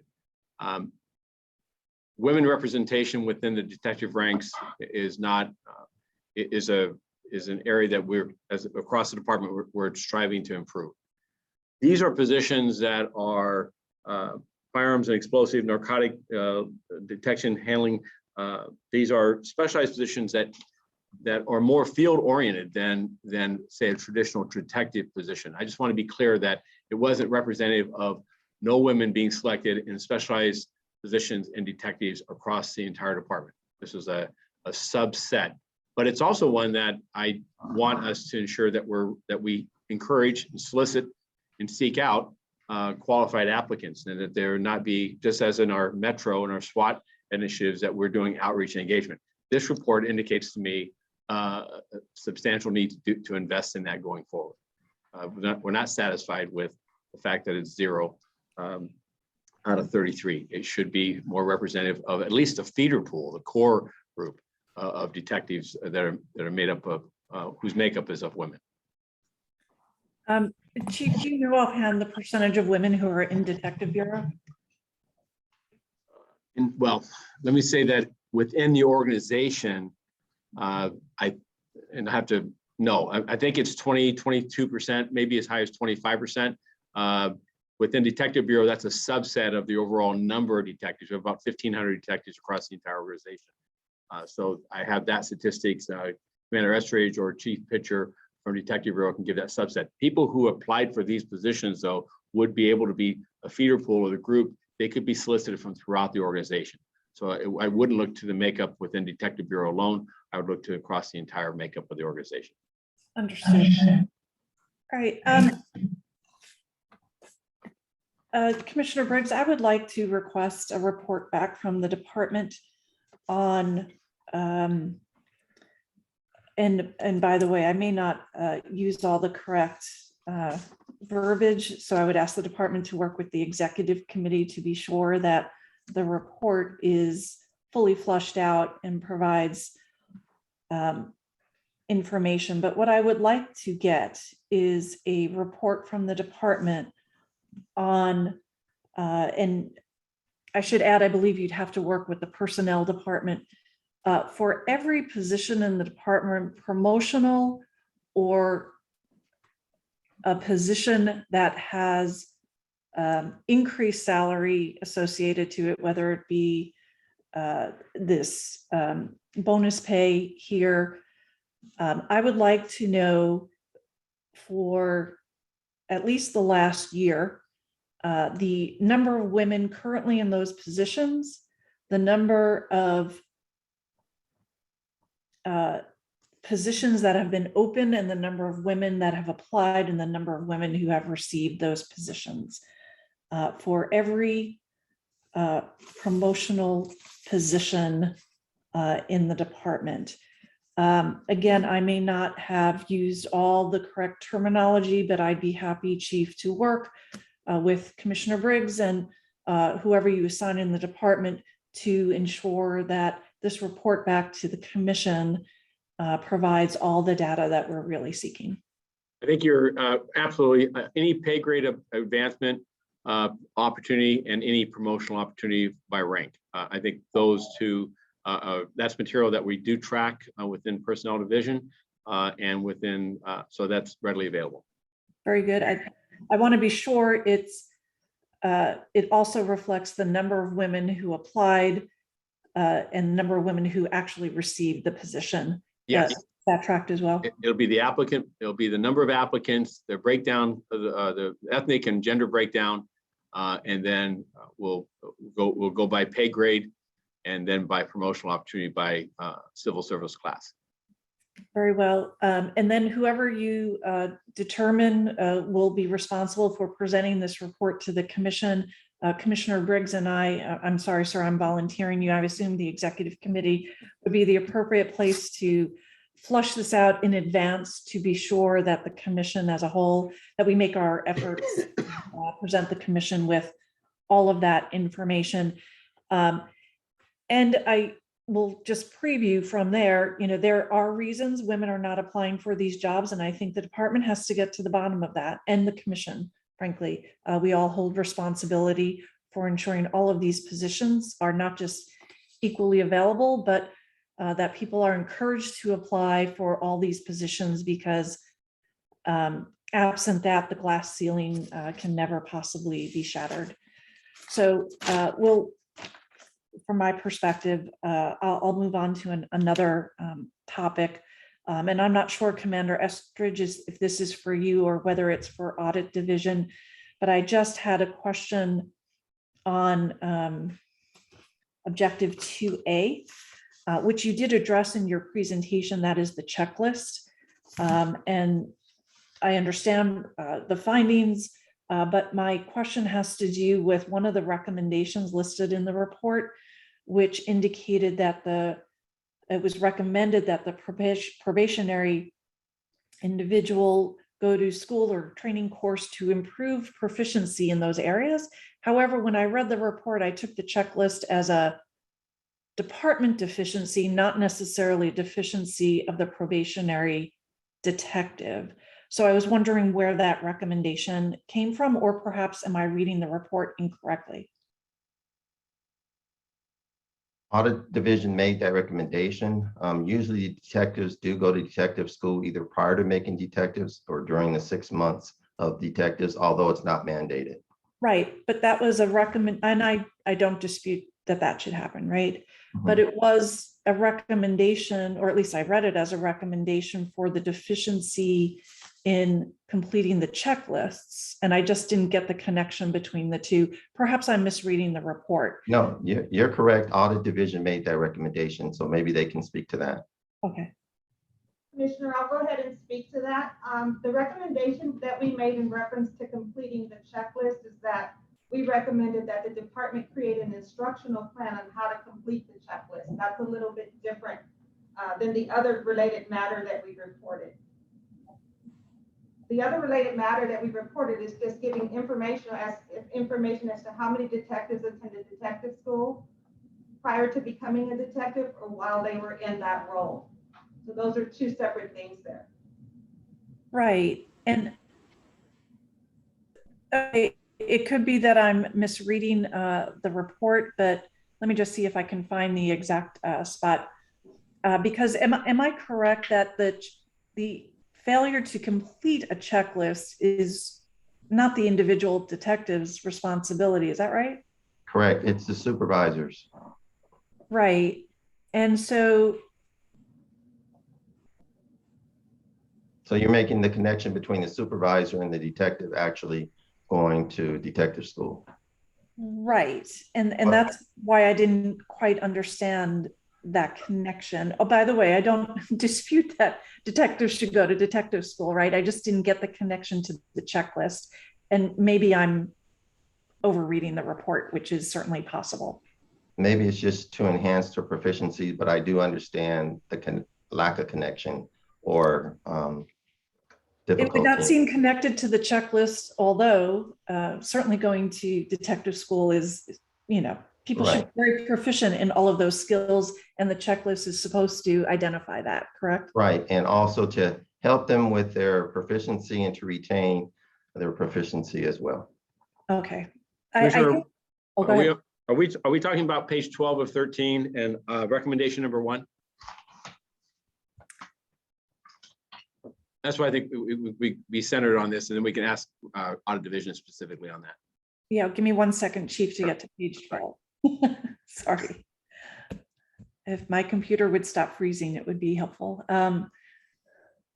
Under other related matters.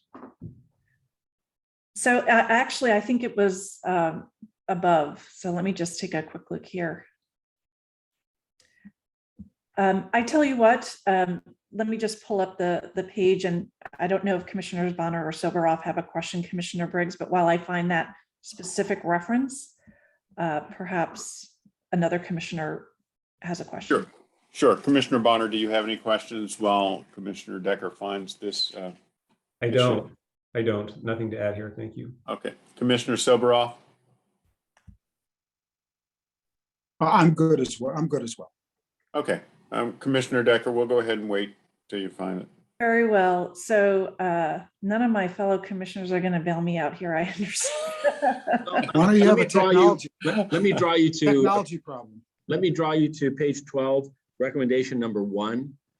And it is the Office of Operations should create an instructional plan for detective supervisors on how to complete the probationary detective checklist.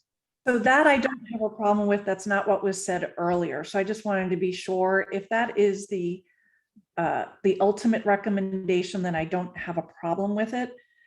It was just how it read earlier in the report. And let me just see if I made a more specific note.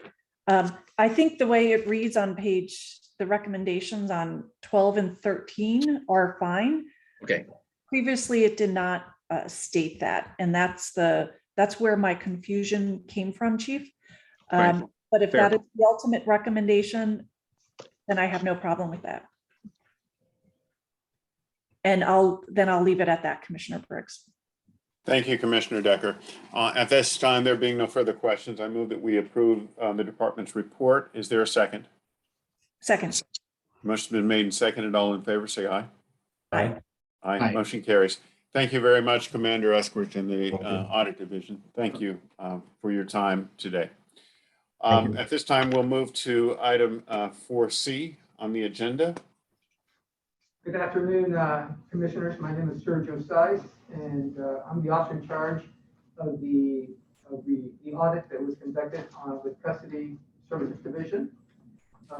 We had the 3 things that we looked at were custody personnel training, inmate safety checks, and maintenance and testing of life safety equipment. From that, we had 9 objectives. 6 of the 9 objectives actually scored 95% and above. We did have some challenges with 3 of them. One being the supervisory core course that was completed and documented in Teams 2. We have an 85% compliance rate. The self-contained breathing apparatus breathing test that was performed and documented. We had a 73% compliance rate. And then the suicide intervention kids inspection that was performed and documented, we had 0 of 18. So we had a 0% compliance rate. I will say that for that one right there, the audit period that we looked at was December 30th through December 30th, 2019 through September 2021. So that we did get caught up inside of the pandemic, where a lot of our functions, people were not going out to the areas or to the jails or anything like that. So that's part of what happened there. However, Custody Services Division has indicated in their 52 response that they are checking into that now. You have any questions? So when you say they're checking into that now, does that mean that they are actually conducting the inspections? Well, I suspected Custody Services would be better suited to answer that, Commissioner.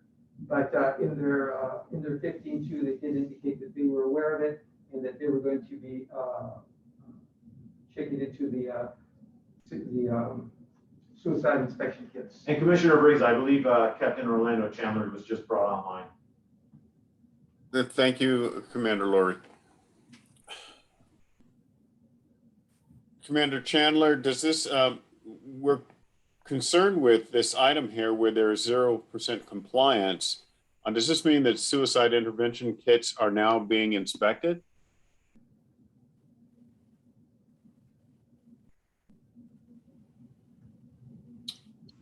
Doesn't look like Captain Chandler is there.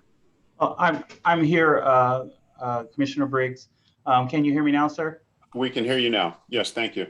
Okay, and so you're requesting, can you repeat that one more time? It was regarding the suicide intervention kits? Yes, the report indicates that there was 0% of inspections performed Has that changed now? Are those kits being inspected? Yes, they are, sir. And please understand that what happens is the Title 15 officer is responsible for checking those kits, and it's once every quarter. When the pandemic hit, what happened was she had stopped conducting those kits. However, the watch commander is responsible and has documented electronically in the watch commander's log each day during that year 2021. So we're talking about 365 days, twice a day, because we have 2 shifts, 12-hour shifts. So we're looking at 730 times that the kits have been checked and inspected and/or inspected. So the kits are actually sealed. So if the watch commander sees that it's sealed and it has not been opened, then they're assuming that the kit is full. So what happens is every quarter that that tie, that yellow ribbon is cut, and the Title 15 officer checks it. And then if there's anything that's missing from that kit, any of the tools or anything like that, they replace it. So again, I just want you to understand that they were checked by the watch commander twice a year, but due to the pandemic during that time, the Title 15 officer did not conduct those 4 checks. With that said, the audit, when the audit was conducted, they opened all of the 18 kits that we have at Custody Services Division, and all the kits were totally supplied, fully supplied. There was nothing missing from those kits. So as of right now, as of March, actually, the Title 15 officer is back to conducting those checks every quarter. Thank you very much for that explanation, Captain. I have no further questions. Commissioner Bonner, do you have any questions? Commissioner Decker, do you have any questions? Commissioner Soberoff? No, sir. Thank you, everyone, for that presentation. At this time, I move we approve the department's report. Is there a second? Second. Must have been made and seconded. All in favor, say aye. Aye. Aye. Motion carries. Thank you very much. At this time, we'll go to item 4E on the agenda. Assistant Chief Marino.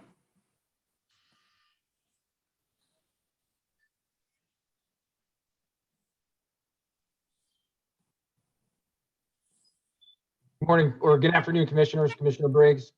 Good afternoon, Chief. General, Mr. T. Fank, Chief, City Attorney Wayne Song. How are you guys doing today? Sorry for my delay in getting on. Today in front of you, Chief, Commissioners, is a report that was requested by Public Safety Committee out of the City Council office in regards to a request made to the department to report on violence or property crimes originating from or occurring within corridors associated with recreational vehicles. We looked at each of the operation bureaus within Office of Operation, and through their senior lead officers and in conjunction with their crime analysis detail, we identified 216 locations where vehicles and or RVs had a positive increase in Part 1 crime. The report will address 49 of the most troubling location encampments that we identified.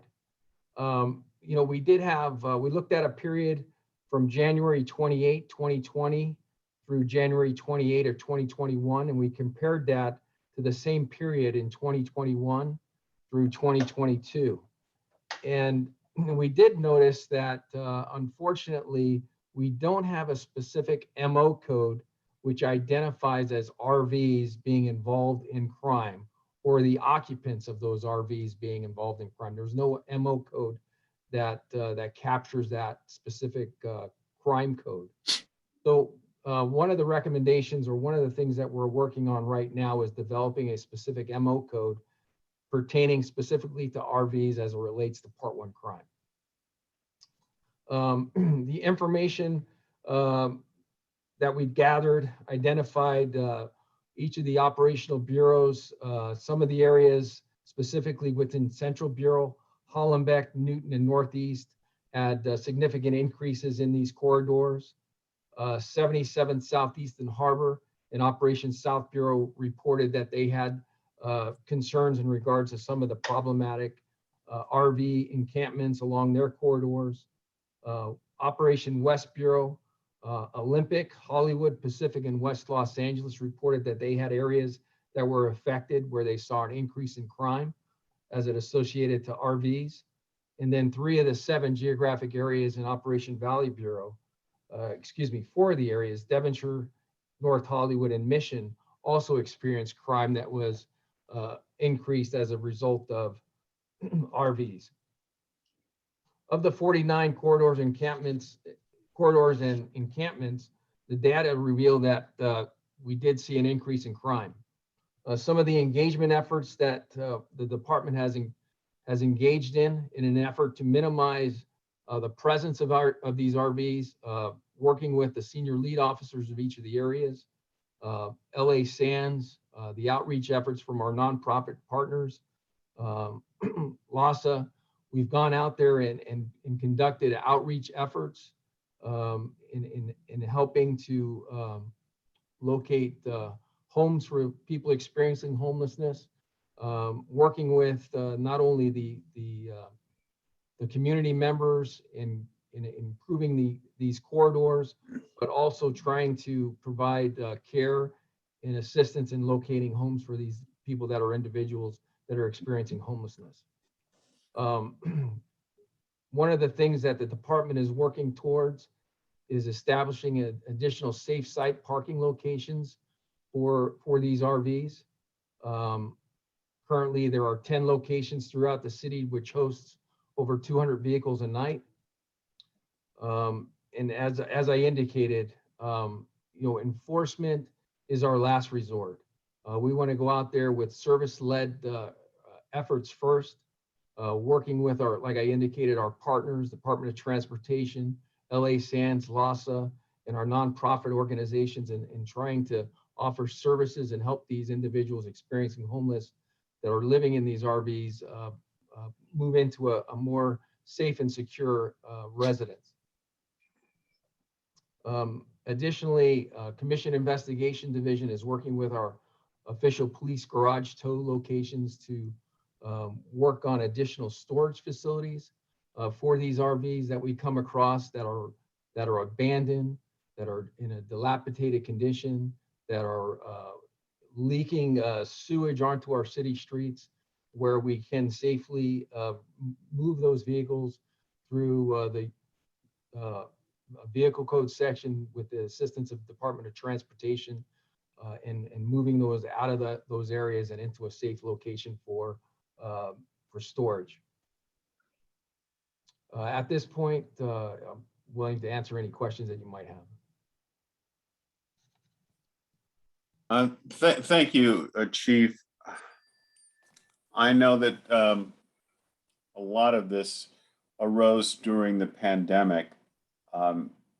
These RV encampments, and apparently this the increased crime surrounding the encampments.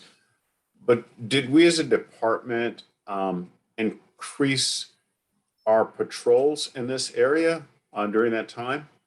Or did we only respond when we were notified that, a crime had occurred?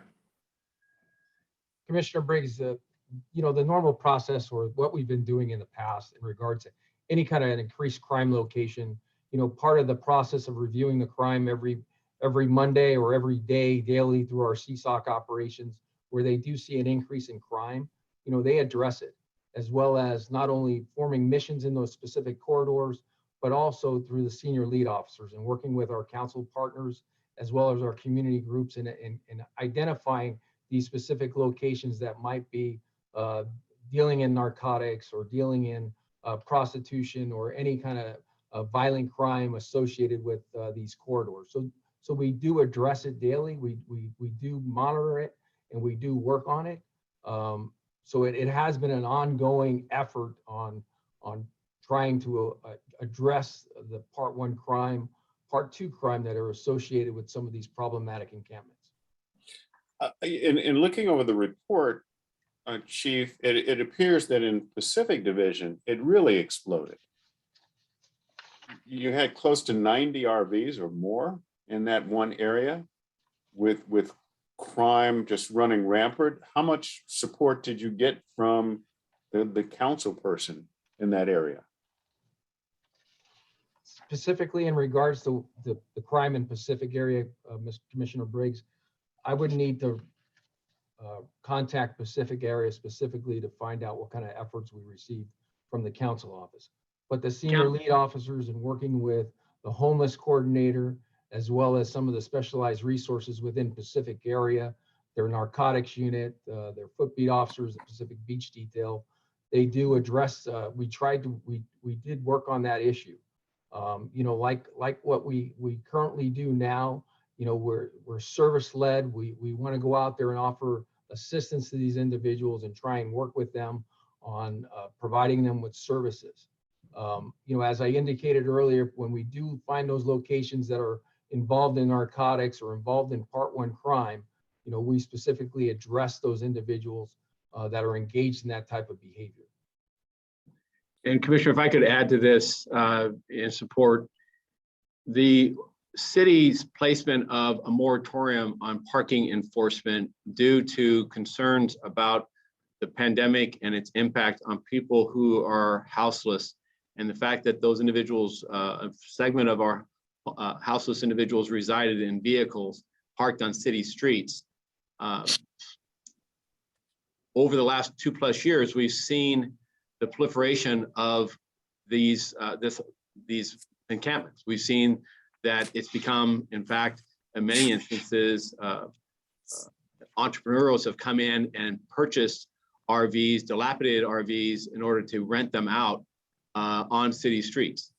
And we've seen this in residential areas, we've seen this in business areas, we've seen this along in school zones, and it's been a struggle for the department as well as for a number of our communities, that while law enforcement and policing has a role in this, enforcing the, as Chief Marino indicated, narcotic trafficking, prostitution, impacting, investigating, and responding to crimes of violence, those are matters that we continue. They were complicated and have been and continue to be complicated by the nature of these encampments. These are oftentimes structured as residences or considered that way. So the ability for us to, as law enforcement, exercise our tool set is very limited. The prohibition of impounding these vehicles as residences has also compounded the situation. I want to thank Mr. Tiefank, and I want to thank that the changes in the last 6 months in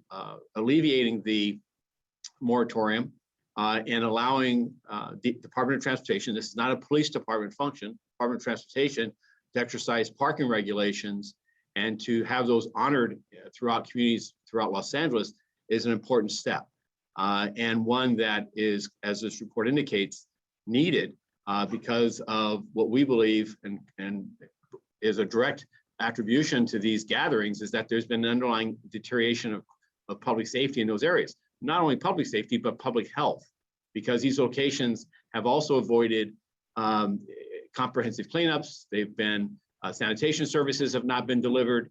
So you see these gatherings and they just grown and populated and deepened. I am encouraged that the council's actions more recently in identifying sensitive zones and dedicating outreach and engagement efforts in advance of policing can begin undoing this work. And I believe that this letter was in fact part of the process by the council's interest in understanding the direct tie of public safety to the existence and growth of these encampments. The work in front of us is we need safe parking. We have 200 sites in the entire city. The last estimate I saw, the number of persons living in vehicles exceeded 14,000 a night in the city of Los Angeles. We can follow the models that we've pioneered here. We've started on a pilot basis, but those need to grow exponentially so that people who find themselves unhoused and find themselves as the vehicle is the only shelter available to them can have a safe spot.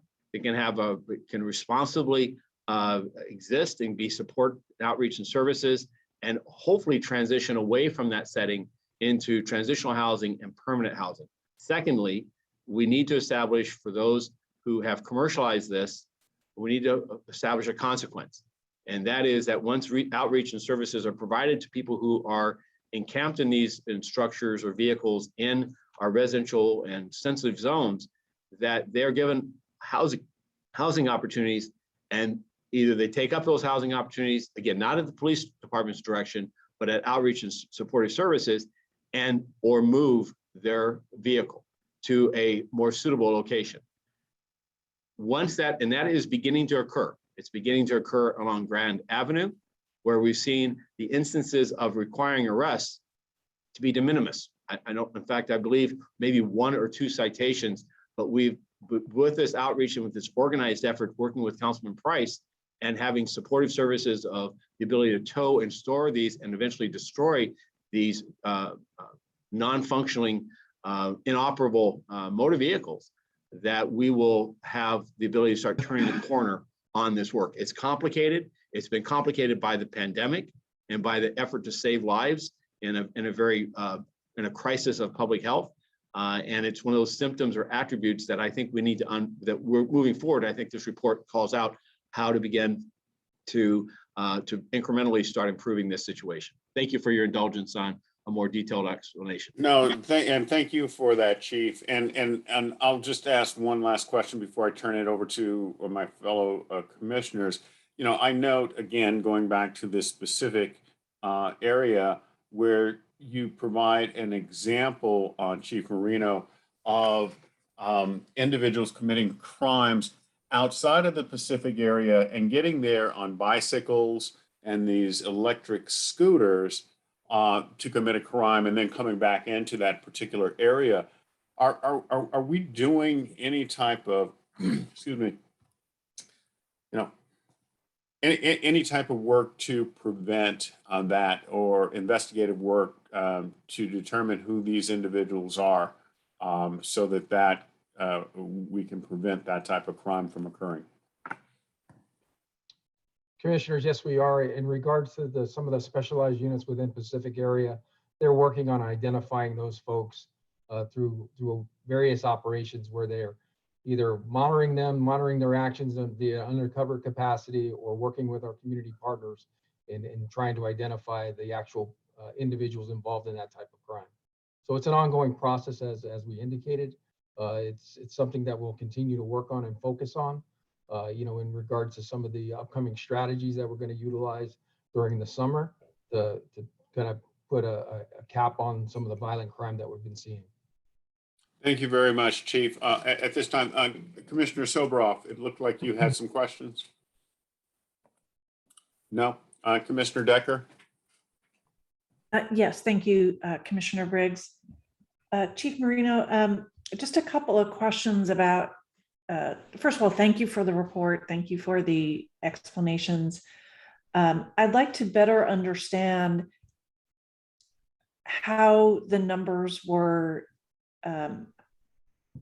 identified, because as you said, there's no coding system the department currently has. These numbers indicate, as you suggested, perhaps there should be, but this report was put together by getting, as I read your report, the different bureaus and asking them for crimes associated with encampments. But is that defined more precisely? Because the numbers look obviously very high, very startling. But I'd like to understand how it was defined. You know, you have reporting districts for when we go to CompStat, you can see the district. How is a RV encampment defined to determine if there's a criminal connection? Commissioner Decker, they looked at either the 100 block of where those encampments were located and ran that specific location via that address, or they also utilized intersections if, say, the encampments between First and Broadway or First and Los Angeles Street, they ran so many feet per se, or what 100 block that is at. You know, normally a lot of the senior lead officers of each of these areas, they get copies of their reports every day. You know, the senior lead officers were involved in identifying these problematic locations, and they worked with their area CAD units in formalizing or gathering this information for this report. Like I indicated, it isn't like you identified, it's not specific towards that RV, and that's why we're working on trying to develop that MO code specifically. So when that watch commander or that supervisor approving that report sees that an RV is involved or the occupant of that RV is involved in that crime, they can properly code that report so we can capture this information more precisely as we move forward. And if I could add, Commissioner, this is not meant to say that every crime committed in these, essentially these zones, were committed by a person encamped in a vehicle. Instead, we established a buffer around established encampments and then accounted for all the crimes occurring there. From a qualitative standpoint, the arrest of individuals for various offenses who are experiencing homelessness, we do capture that. And anecdotally, on the investigative purposes, when we recover items of stolen from vehicles that are stolen and occupied by persons who live in an encampment, those give us the connection that we believe the encampment is an influencer, that it's contributing to the underlying state of safety, certainly the perception of safety, if not a direct correlation to the increase. We know we have persons experiencing homelessness, for instance, who were victims of homicide. A number of those were living in vehicles. And so that's more readily identified when you have a victim and then you have a residence. The challenge we have is that burglary, theft from vehicles, burglaries, crimes that often occur without a victim seeing the offender, identifying where that's actually comes from a person living in a RV is more, it's a softer analysis. Understood. So did all of the divisions use the same defined 100 block area or around the problematic encampments? Yes, ma'am. Okay. And am I correct also that, well, I think the chief just answered this, it was for all crimes within that 100 block area, whether they were connected to the encampment or not, correct? Correct. And we don't, at least at this point, have like a historical comparison to see if like the arrival of an encampment altered the amount of crime in the neighborhood? Correct, we don't. Okay. But that's, as I understand your report, that's where you hope to go with future coding and future statistics. Is that right? Yes, ma'am. Okay, very good. Thank you very much. I appreciate it. Thank you, Commissioner Briggs. Thank you, Commissioner Decker. One final ask of any of the commissioners, whether there are any questions. Commissioner Bonner. Thank you very much. I think I understand the answer, but I will ask about a couple of things the chief alluded to indirectly, and that's really, he was mentioning some of the public health and other problems in these areas. But so the question is, one part of the question is, did any of the analysis look at any of the other demographics? So it appeared to me the question was asked about crime stats, and that was the question that was answered. But when I'm referring to demographics, I'm wondering, for example, in the 276 sites or the 49 that you looked at, does that mean 49 people who occupied or lived in those areas? Or do you know that, on average, there's 2, 3, 4 people living in a single RV? Was there any of that kind of information gathered that might tell us also, like, are these young people, old people, school age or otherwise? Any of that information that came about in any of the, or is it really focused on primarily on crime stats? Commissioner Bonner, it was primarily focused on Part 1 crime stats. We didn't look or inquire about the demographics of people living within those RV encampments. And then in terms of the, are there any other public health or safety problems that would be reflected? I'm thinking of one example that has been reported on last year or so, was the issue of fires that get started in some areas by someone who's either cooking, doesn't have the proper cooking equipment, or isn't following proper safety protocols or something.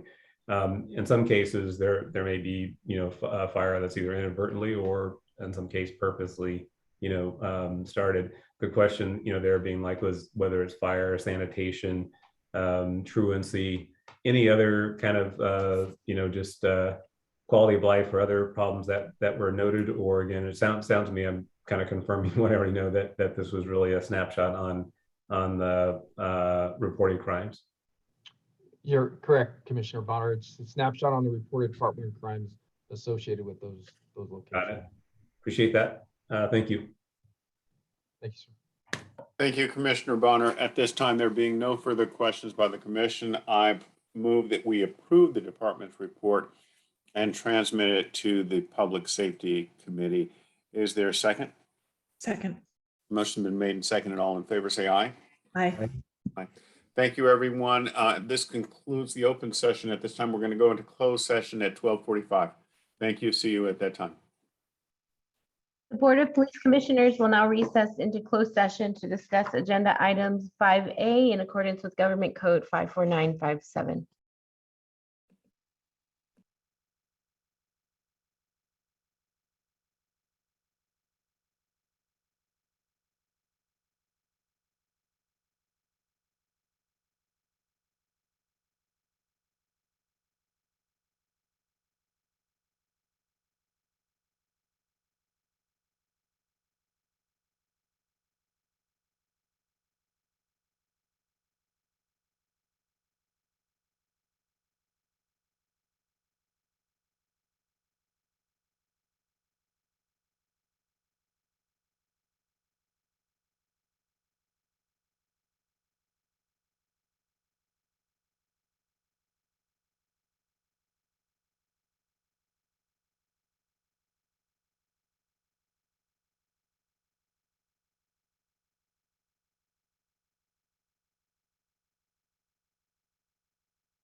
Give the board secretary one moment, sir.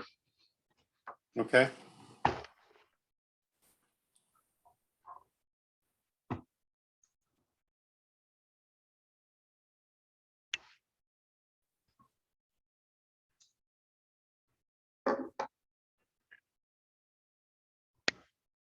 We have a quorum, but I want to wait for Commissioner Bonner.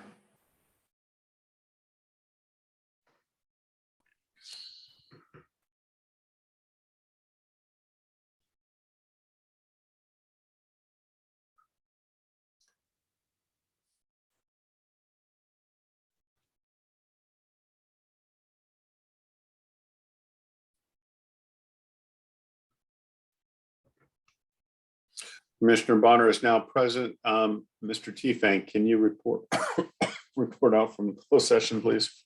Yes, Mr. President. Commission has concluded its work in closed session as it relates to item 5A1, law enforcement related injury number 030-21. The Board of Police Commissioners adopted unanimously the Chief of Police recommendations on a 4-0 vote. Those recommendations were tactics, tactical debrief 1 Sergeant 1, 1 Police Officer 3, 8 Police Officer 2s, and 1 Police Officer 1. Drawing and exhibiting in policy, no further action, 2 Police Officer 2s, 1 Police Officer 1. Non-lethal use of force in policy, no further action, 1 Sergeant 1, 7 Police Officer 2, 1 Police Officer 1. Less lethal use of force in policy, no further action, 2 Police Officer 2s. As it relates to item 5A2, officer involved shooting 034-21, Commission unanimously on a 4-0 vote adopted the Chief of Police recommendations, which were tactics, tactical debrief, 1 Police Officer 2, 1 Police Officer 1, administrative disapproval, 1 Police Officer 3, and 1 Police Officer 2. Drawing and exhibiting in policy, no further action, 1 Police Officer 3, 2 Police Officer 2s, 1 Police Officer 1. Lethal use of force in policy, no further action, 1 Police Officer 3, 1 Police Officer 2, 1 Police Officer 1. That concludes the report out. Thank you, Mr. Teefank. At this point, there being no further business before the Board of Police Commissioners, I move that we adjourn. Is there a second? Second. Motion's been made and seconded. All in favor, say aye. Aye. Aye. Aye. Thank you. See you at the next meeting, everyone. Have a good holiday. You Be too. safe. You.